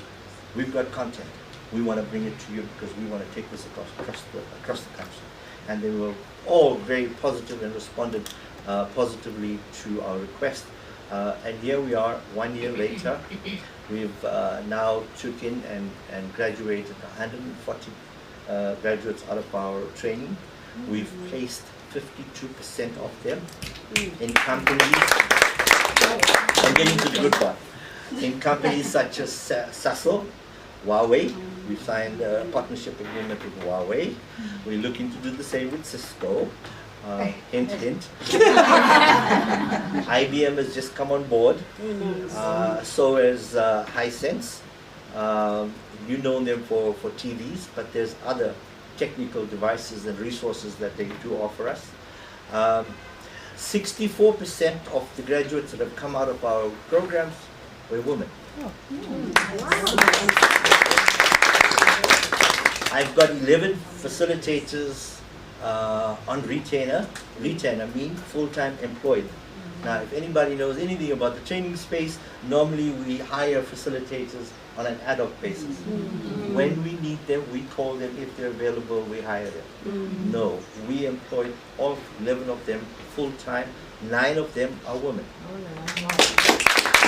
So the guys always feel like they're outnumbered in our company. But we're going from strength to strength. Part of our mandate, or most of our mandate going forward, is now to take these skills, digital skills development, into the rural area. To help us do that, we signed an MOA with Sandparks. Why Sandparks? Because Sandparks wants to empower the people in the communities around the parks, around the country. They've got 19 parks of which they are the custodian of. And we're talking Kruger National Park, we're talking Tsitsikamma, we're talking Highland Gate, we're talking Table Mountain, we're talking Addo in Eastern Cape. So the Bushbuck Ridge Kruger National Park collaboration is about to happen. I don't want to let too much out of the bag. Is about to happen, and that is in collaboration with WITS Rural. WITS has a rural innovation center in Bushbuck Ridge. They've now given us space there to take our training into Bushbuck Ridge. And Sandparks, together with their partners, FNB and Total, are going to outfit the center, and we bring in the programs and the facilitators. Ladies and gentlemen, I want to tell you that this is local from the ground up. There's no plane loads coming in from Bangalore. There's no plane loads coming in from Beijing or from California, where I grew up, or any other country other than South Africa. Beautiful. So we're going to harness the local talent. We're going to put them in positions of prominence, especially in the digital space. We're going to make the phone calls to whoever we need to do it, because walk the talk is the way to go. Yes. We're not waiting for government to do this. We're going to do it on our own. Okay? Because I think government needs our help. It's not what the country can do for you, what you can do for the country. And I'm not copying John F. Kennedy, I'm just saying. I'm just saying. Okay? So we've also now signed an MOU with the South African Principals Association, and we've adopted 2 schools in Tembisa to do robotics and coding. But you'll say to me, but Daniel, we already have caps on robotics and coding. Yes, you do, but who's implementing? Nobody. So we're going to do a train the trainer course, which is teach the teachers, and then we're going to take it into the school. We're also going to do what is called a management system in the school, whereby we're going to bring in the teachers, we're going to bring in the students, we're going to bring in the community to participate with the SGB on the prominence and the uplifting of schools. Because it's very important that the gogo, the mom, the father, and whoever is the custodian of the child is aware of what the child is doing at school. It's got nothing to do with digital transformation. It's just got to do with uplifting the communities. If the communities get better, we all get better. So I'm looking forward to engaging with all of you. There are familiar faces. Umlambo, thank you so much. I'm very excited about the prospective collaboration in Limpopo and across the country. I think our programs are world class. They were internationally aligned, so have no fear. We can compete with the best. Okay? Thank you. We are running out of time, so for the next speakers, I am hoping that in your intervention, you can also just speak to the issue of education outside the classroom, because that's something that we still have to deal with in South Africa. We did agree that we need to contextualize to our own realities. We don't always find education in classroom or students in classrooms. So what do we do? How do we empower? How do we make sure that tech and innovation also reaches those who are not in the classroom, who are not at universities? Africa and South Africa, women and girls participate largely in informal sectors. So how do we make sure that they don't miss out in this conversation? For now, I'm going to ask Mpele from Ezamazo Education Center for Innovation to just weigh in on this topic. Ndando, can you come in? Ndando was partnered with us on the Action Coalition on Economic Justice and Rights, as I had mentioned, that South Africa is co-leading with other countries. We had an e-learning event that we wanted to do, basically just to zoom into our own experiences with regards to technology and education. So for now, Mpele, please you take the floor, followed by Ntando. Thank you. I'm Mpele. I'm an economic analyst for the past 14 years now, and also a CEO of Ezamazo Education Center for Innovation, which for me, I decided that for us to take South Africa out of poverty, we need to start introducing education outside the classroom. And this is what led me to start Ezamazo in Limpopo province. One, because I'm from Limpopo. And number two, because Limpopo is one of the poorest countries that are performing in education as well. And how thank you for listening. Provinces and Greater Zani municipality is one of where my heart. Greater Zani municipality. Yes. So we decided to launch Ezamazo as a center for innovation that not only focuses on early literacy, but now introduces innovation in education as the core impact that we want to make in communities. So we're not only catering for the early learning or maybe from grade R until matric. We also accommodate the unemployed youth and the rural women. In terms of rural women, we know most of them have qualification, but they never worked anyway. Those are the target market in terms of employment opportunities that we see. So we have, out of 39 employees now, we have 32 as women. And that was strategically from my position, that I wanted to make sure that women are first preferred, but not only because they are women. They need to show who they are supporting. So during the interview processes, we're asking, who do you support? What is your drive? Why do you feel like you deserve this job? And one of the answers that I will take as a consideration is, I have a family to support and they need me more than anything to get this job. And those are the women that we employed within Ezamazo. We also noticed that they don't know anything about computers. We partnered with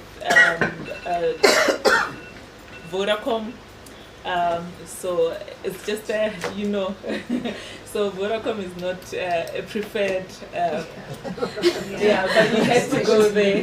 Yes, we had to go there because they opened their door for us to sit on the table, which most of them, ESCOM, Telkom did not. Telkom did not. But the intention was to make sure that our centers are fully equipped with internet whole time, and that is uncapped.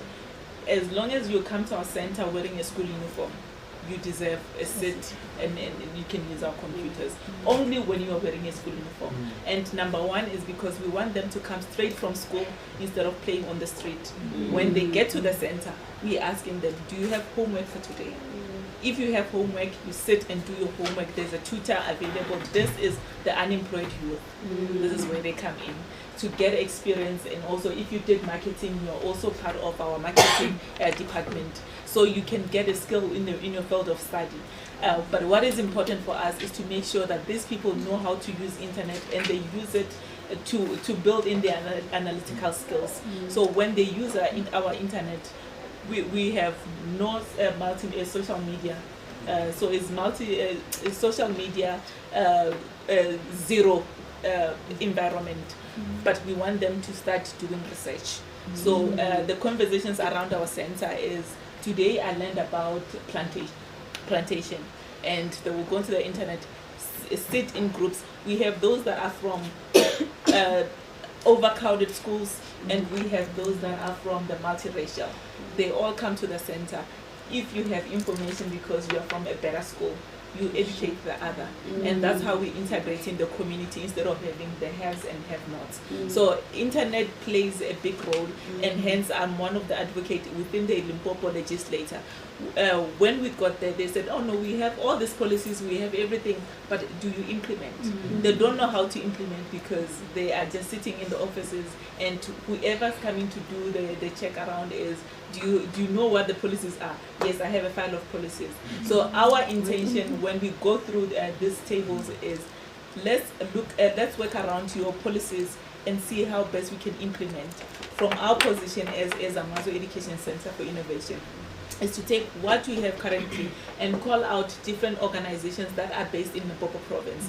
This is what we have. Within your CSI, what can we take from you and use it to benefit the community? So this is what we are doing to make, to improve an education within innovation and science. And next week, I think this month, end of this month, we're having ICT Africa conference, and I'm hoping that we'll have a conversation because we are trying to bring young scientists, which is part of young scientists and innovators within Limpopo province, put them in the exhibition spot so that people start seeing, it's not only those that are in Gauteng or Cape Town that have the mental state to start innovating, but we have young people from Limpopo that I want to just put a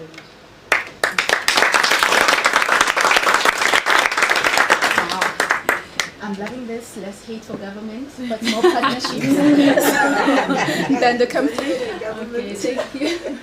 She's now government. At first she wasn't government. Thank you so much for having me. My name is Ndande Nkosi. I'm from Reimagine Educational Consulting. There's so many things that were shared here, and I'm trying to actually bring it down to one thing that I feel that fundamentally is something that we are missing, especially because we work with communities and we go in and we do projects with them. And sometimes I'm so glad as well that there's so much focus on the rural child.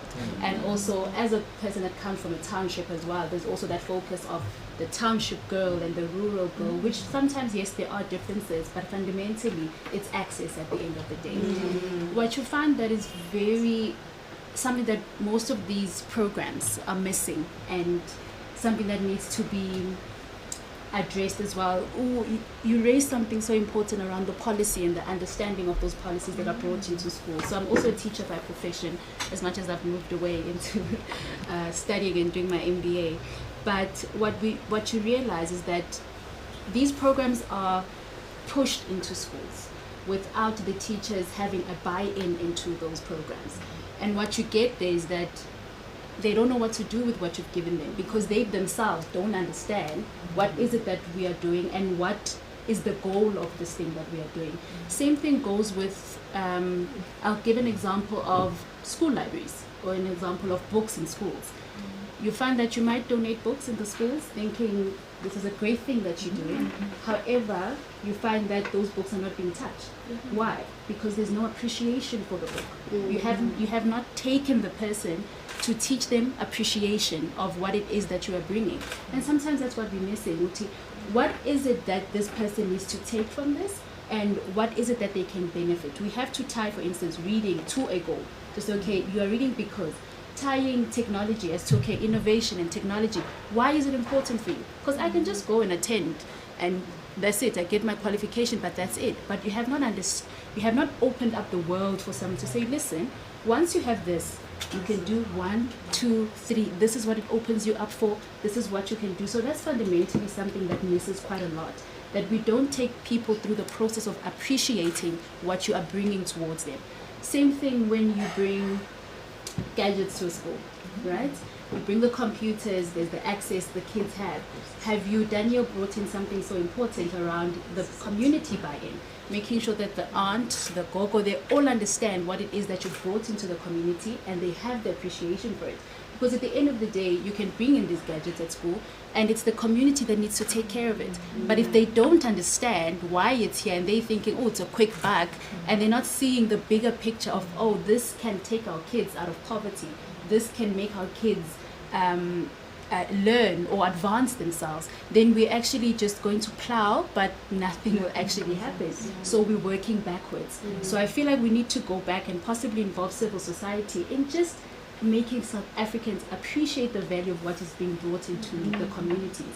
Because once we don't do that, everything that we're doing is not going to do much because people don't appreciate it. We need to work more, and when we go into it, yes, I've got this program that I want, but talk to the person, make the person understand why you are bringing this, what it does for them, and how it uplifts them. So with these kind of things that we do, it's so important for us that even when we go into communities, it's speaking to the person before we speak about the program. To say, okay, this is where you are, but you know, when you're involved in something like this, it can move you from here to here, and once you're here, you know, you tie it to a person's life, and not just, oh, we're here to give you a program on, but okay, what is it for?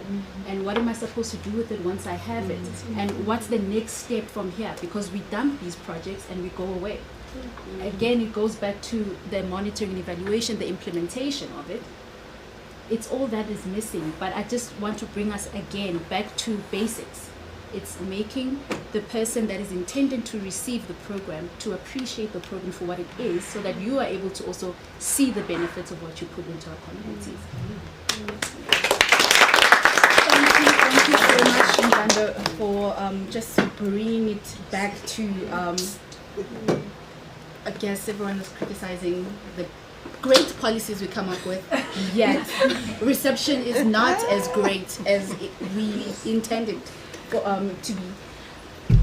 Again, as a good civil servant, now I'm going to remind you again, in 2020, you may recall that when South Africa, or President Ramaphosa, was chair of AU, one of the issues that he was spearheading was the issue of economic and financial inclusion of women. So we've been talking about tech and innovation and education, right? But as you were just saying, I'm reminded, what for? We can't just talk about empowerment broadly, but we want to zoom into the financial and inclusion of women. And I'm glad that you've already spoke about reaching out to women and girls who are outside the school environment, because our policies target those ones who are in a structured environment. But what about those ones that are not in that environment? So I'm gonna invite Mantisana from Philips to just speak to this issue. But we also have some of the civil society organizations that we work with. The Socio-Economic Rights Institute is represented today. They do a lot of work on informal economy, working with informal women. and not informal women, women in the informal sector. My apologies. Yes, women in the informal sector. So if you can just give us some of the experiences and some of the initiatives that you believe we need to spearhead as the different stakeholders, not just government, as different stakeholders in the room. Also, I'm gonna start with Mantisana. Yeah. Okay. Hi everybody. Emma, thank you so much We want to sit here. the invitation. My goodness, I don't even know where to start. There's so much that's being said, so much food for thought. For all of us. I'm still reeling from what Shataji said earlier, that you've got 100,000 students that have failed because they don't know how to use a computer. And the reason I'm reeling from this is that was me, but that was me 20 years ago. So how is it that 20 years later we are still having the same issues? So I was sitting there thinking about what is it that I can do in my own space to make sure that something as simple as moving a mouse, somebody in the rural area knows how to do. I don't have a rural area that I come from. I'm a township girl. I'm from Soweto, born and bred. But it is really shocking for me that we really have not made any strides at all in this area. I'm completely flabbergasted. But a little bit about me. I've been in this industry for just a little under 20 years. I'm not as young as I look. Yeah, and I started working in Cape Town, then I moved to Durban. I joined multinationals, moved to Durban, moved back to Johannesburg.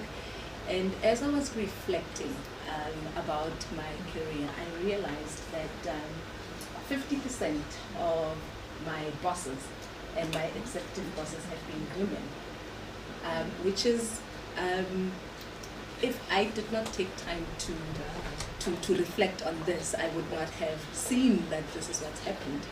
And I've also realized that where I am in my career is because these women were deliberate in propelling me to different spaces and areas. All my firsts, I sit here and talk about the first time I did this, the first time I did that, and I realized all my firsts were because I had a woman spearheading that.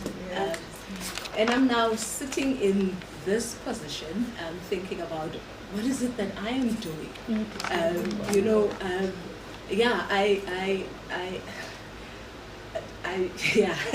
Food for thought, and it's something that I'm definitely taking back with me. I do coaching and mentorship, but is it coaching and mentorship that matters? I'm in this space and I read about stats and I see stats, but what is it that I, in my little corner, am doing to make sure that I contribute to what everybody has been talking about, the challenges that are facing us as women. So one of the hats I wear, I did say earlier on, I'm an employment equity manager for my company. I work for Philips. Africa is head of IT for Africa, and I'm the employment equity manager for Philips Africa. But then through Philips as well, I'm a trustee of an NGO called Orange Corners, and it's a brilliant initiative by the Dutch Embassy here in South Africa, and funny enough, it's spread throughout Africa now, but it's because of our BBBEE policies that the Dutch Embassy said, how do we contribute? So all the Dutch companies within South Africa, how do we contribute to these, to this thing that South Africa is trying to do? So I'm a trustee there, and I work with lots of young people. So it's about youth, lots of young people who are in the SMME space, and they're coming up with amazing innovation. And Orange Corners is actually funding that. So we do coaching, we do mentoring, we give them a little bit of money to do a little bit of marketing and just push their companies forward. So I'm sitting here thinking about, okay, that as well. Okay, so how do I make this now count? Having heard what I heard in this room, how do I not just sit there and be a trustee and look at the SMMEs and say, oh, this one is the better one. But how do I make it bigger than what it is at the moment? But in terms of the question that you asked, including women in technology. So I think the technological space has made it a little easier, especially for some of us who have access. So what we need to do is look at what it could do for people who don't have access. But for some of us who have access, I've got a partner, I've got an online tutoring company, and it was very easy, getting that up and running, because there are companies out there, tech companies out there, who have built software that you can buy. Literally, you can buy the software, you can buy a platform, you can buy your own Amazon, you can buy your own e-commerce website. It doesn't cost a lot of money. You buy it, and suddenly you're in, the technological space. You own an e-commerce company, or you run an e-commerce company. So people don't know about these things. How do we make these things known to people, especially people who are at a position where they're sitting there thinking, I don't know what to do with my life, there are no job opportunities, how do I do, so how do we get this information out there to people to say this is what you can do as well. We are all on our mobile phones almost 24 hours a day, we are on social media, we curate beautiful Instagram accounts without thinking that I could turn this into money. There's digital marketers now. If I could design, if I know that I'm really good at curating and I've got a big following, I could start looking at how do I get into designing social media ads for companies that need this. So that's one. There's affiliate marketing as well. One of the things, and affiliate marketing, people don't know about affiliate marketing. Americans do it a lot, and they make a lot of money. I don't know if you've seen on YouTube somebody just evaluating an iPhone, and then there's suddenly like 100,000 people. They get paid for that. iPhone doesn't pay them for that, but the ads, that come up as somebody's talking about this. People get paid for that. So there's affiliate marketing. If you're on social media and you've got a big following, these are the things that you could do. You could, sign up as an affiliate. If you Google affiliate marketing, there's plenty of companies where you could sign up as an affiliate and register your name. And every time somebody clicks on the link from your website and it converts, you get paid. So there is a little bit of progress that's been made in this space, but it doesn't have a far-reaching consequence, if I may call it that. So we need to do a little bit more, and for me, this is what I'm going to be thinking about. How do I make people know what is possible from a technological perspective and how they could make money from technology? You don't need too much training, you don't need too much knowledge. You simply just use what you have, which is what the beauty of technology is, which is what the beauty of AI is going to bring. You don't need to be a fancy somebody who can code, who used to code in COBOL and whatever it is that's happening. You don't need that. You simply need to use a little bit of your brain and leverage technology, this technology in your hand, and move things forward. So, yeah. Okay, thank you. Sarah, would you like to? I know, this is intimidating. Afternoon, everyone. My name is Kuruliwe. I'm an activist and an attorney by profession from the Socio-Economic Rights Institute. since starting with the Institute in 2017, I've been doing work predominantly with the informal economy. So that includes informal traders, wage reclaimers, domestic workers, farm workers as well, and more recently, sex workers. And what we have realized on the ground in the methods that we're working on in litigation is we have more women in the informal economy not being taken care of by a certain organ of state, I will not mention.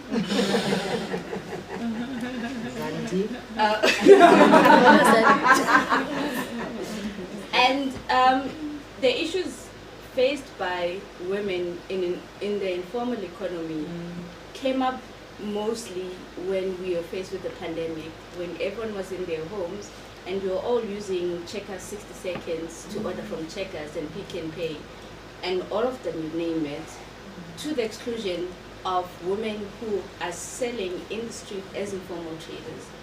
For a good 5 weeks, they were excluded from the economy because at first they were not regarded as essential workers. And even when they were, there were further barriers by excluding them from selling prepared food. If any of you have ever been to a taxi rank, you know it's a women-dominated area where they sell prepared food.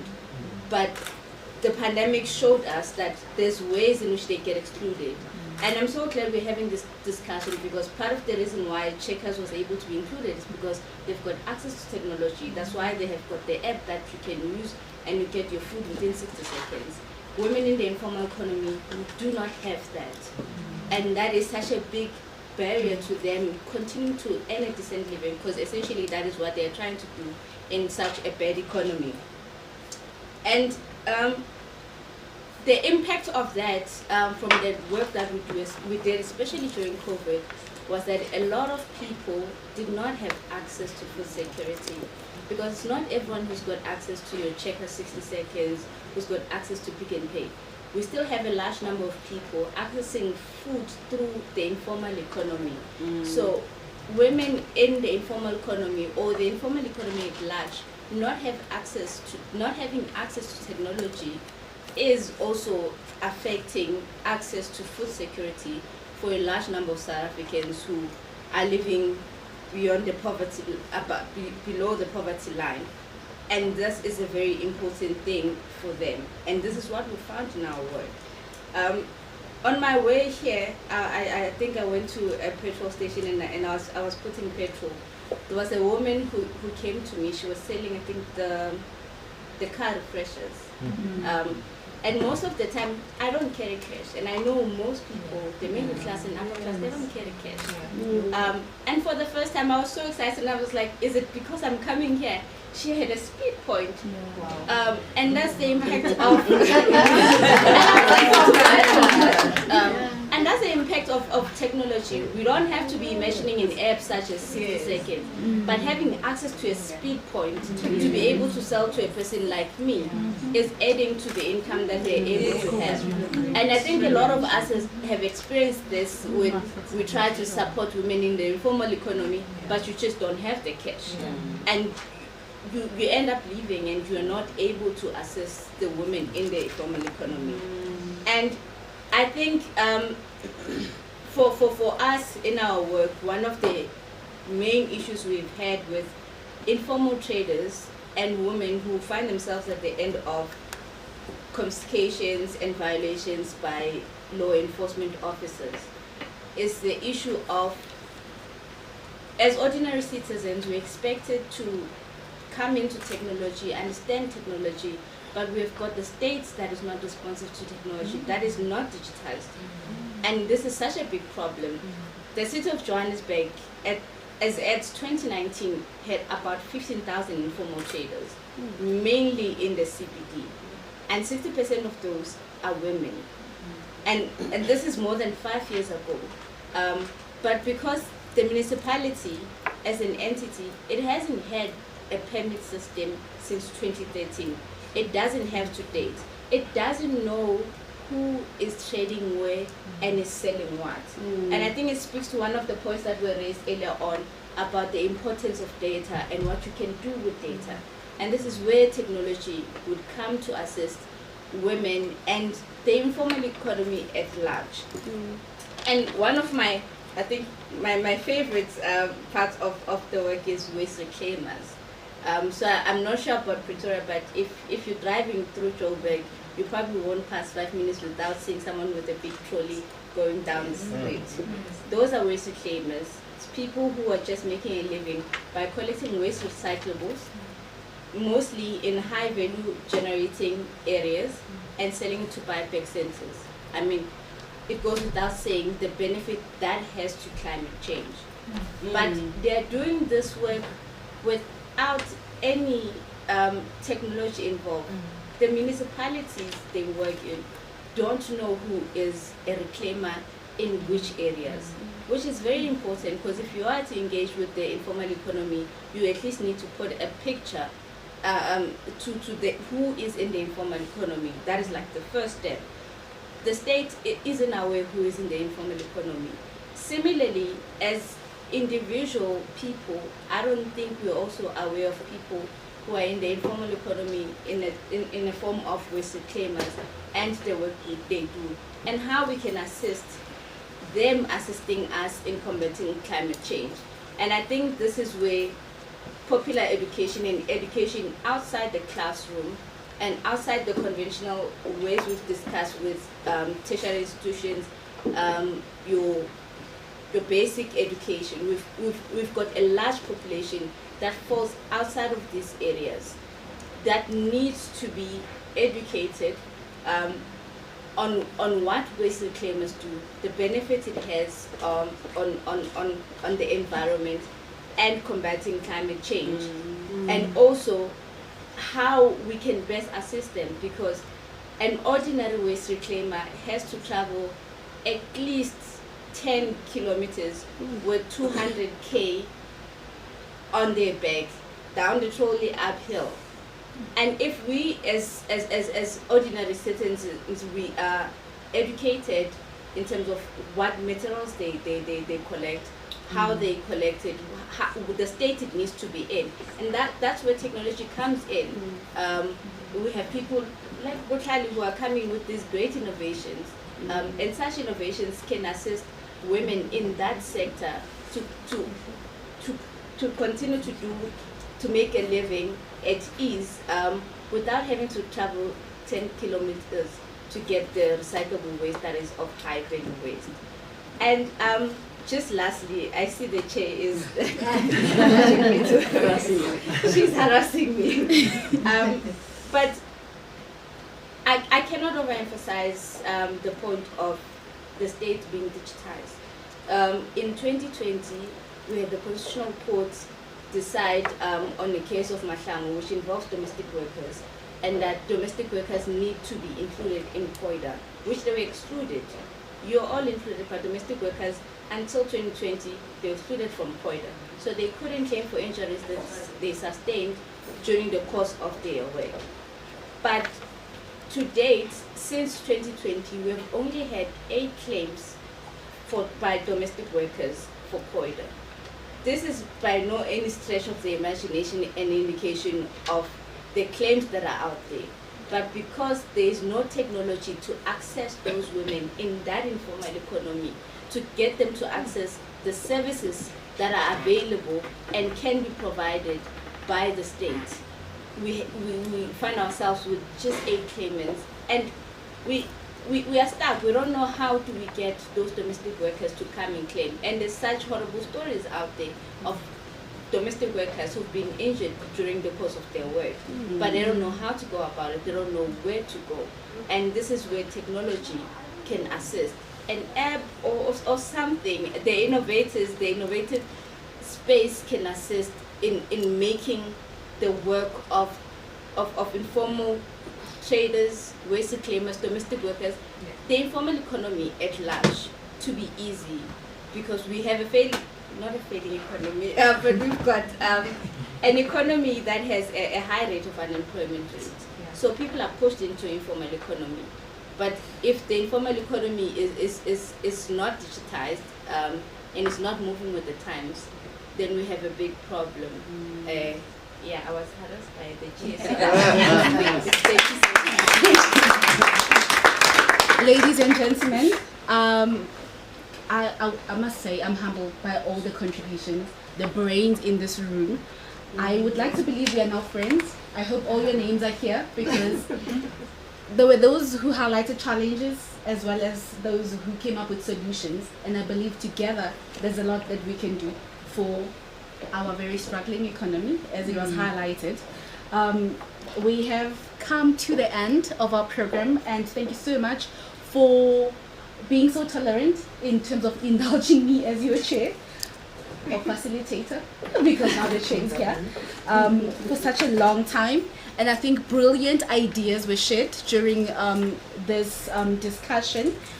Ma would agree with me to say we've sat in CSW general debates, and yeah, I can just safely say that this was much more practical, much more genuine compared to us defending positions, national positions, which is what we do as diplomats most of the time.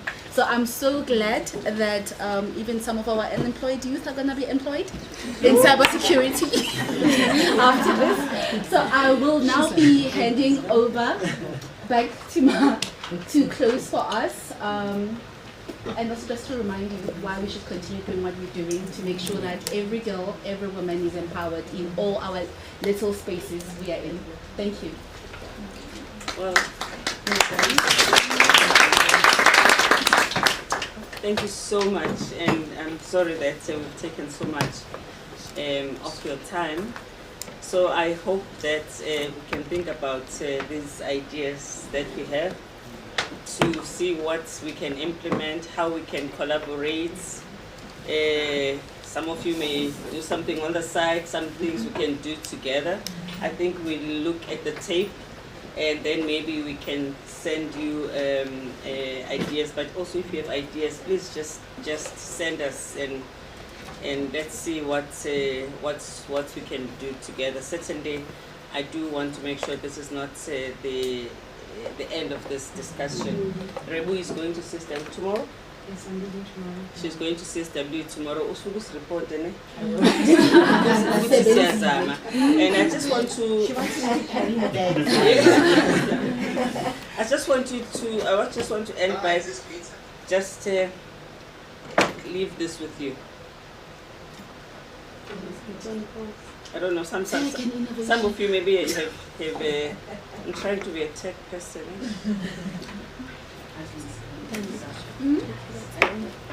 Yeah, me. Okay, let me do it on the phone. It's probably easier. Okay, no problem. Oh my goodness, now I'm wasting people's time. Okay. No, sir. It's Google Pizza. Is that what you said?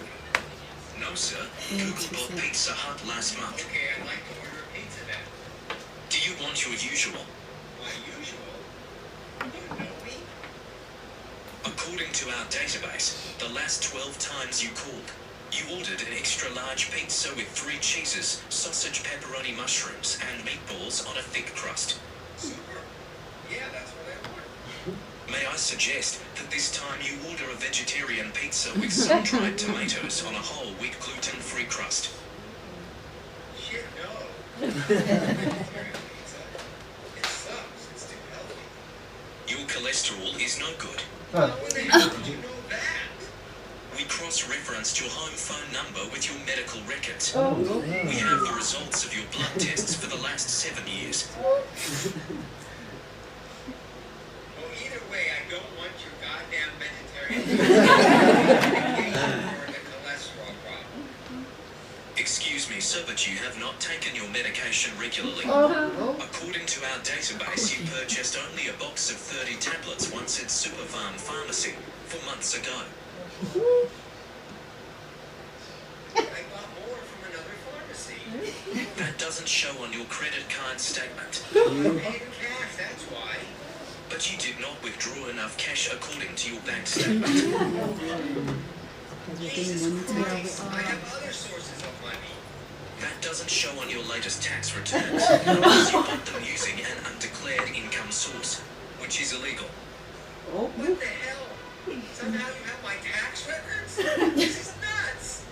I'm sorry, sir. We use such information only with the sole intention of helping you. I'm sick and tired of Google and Twitter and WhatsApp and all that shit. I'm going to a desert island where I have to deal with any of that shit. I understand, but you need to renew your passport first. 6 weeks ago. What the hell did you know about my passport being expired? I was going to renew it. Jesus Christ, what's wrong with our country? Well, welcome to the new world. So that's why we have to know the stuff. You see, Big Daddy is watching us. Thank you so much. And to my teachers, you see, this is why I push so much technology. You can see which way our lives are going, and I'm sure you've heard from all the presenters. Thank you so much. Thank you.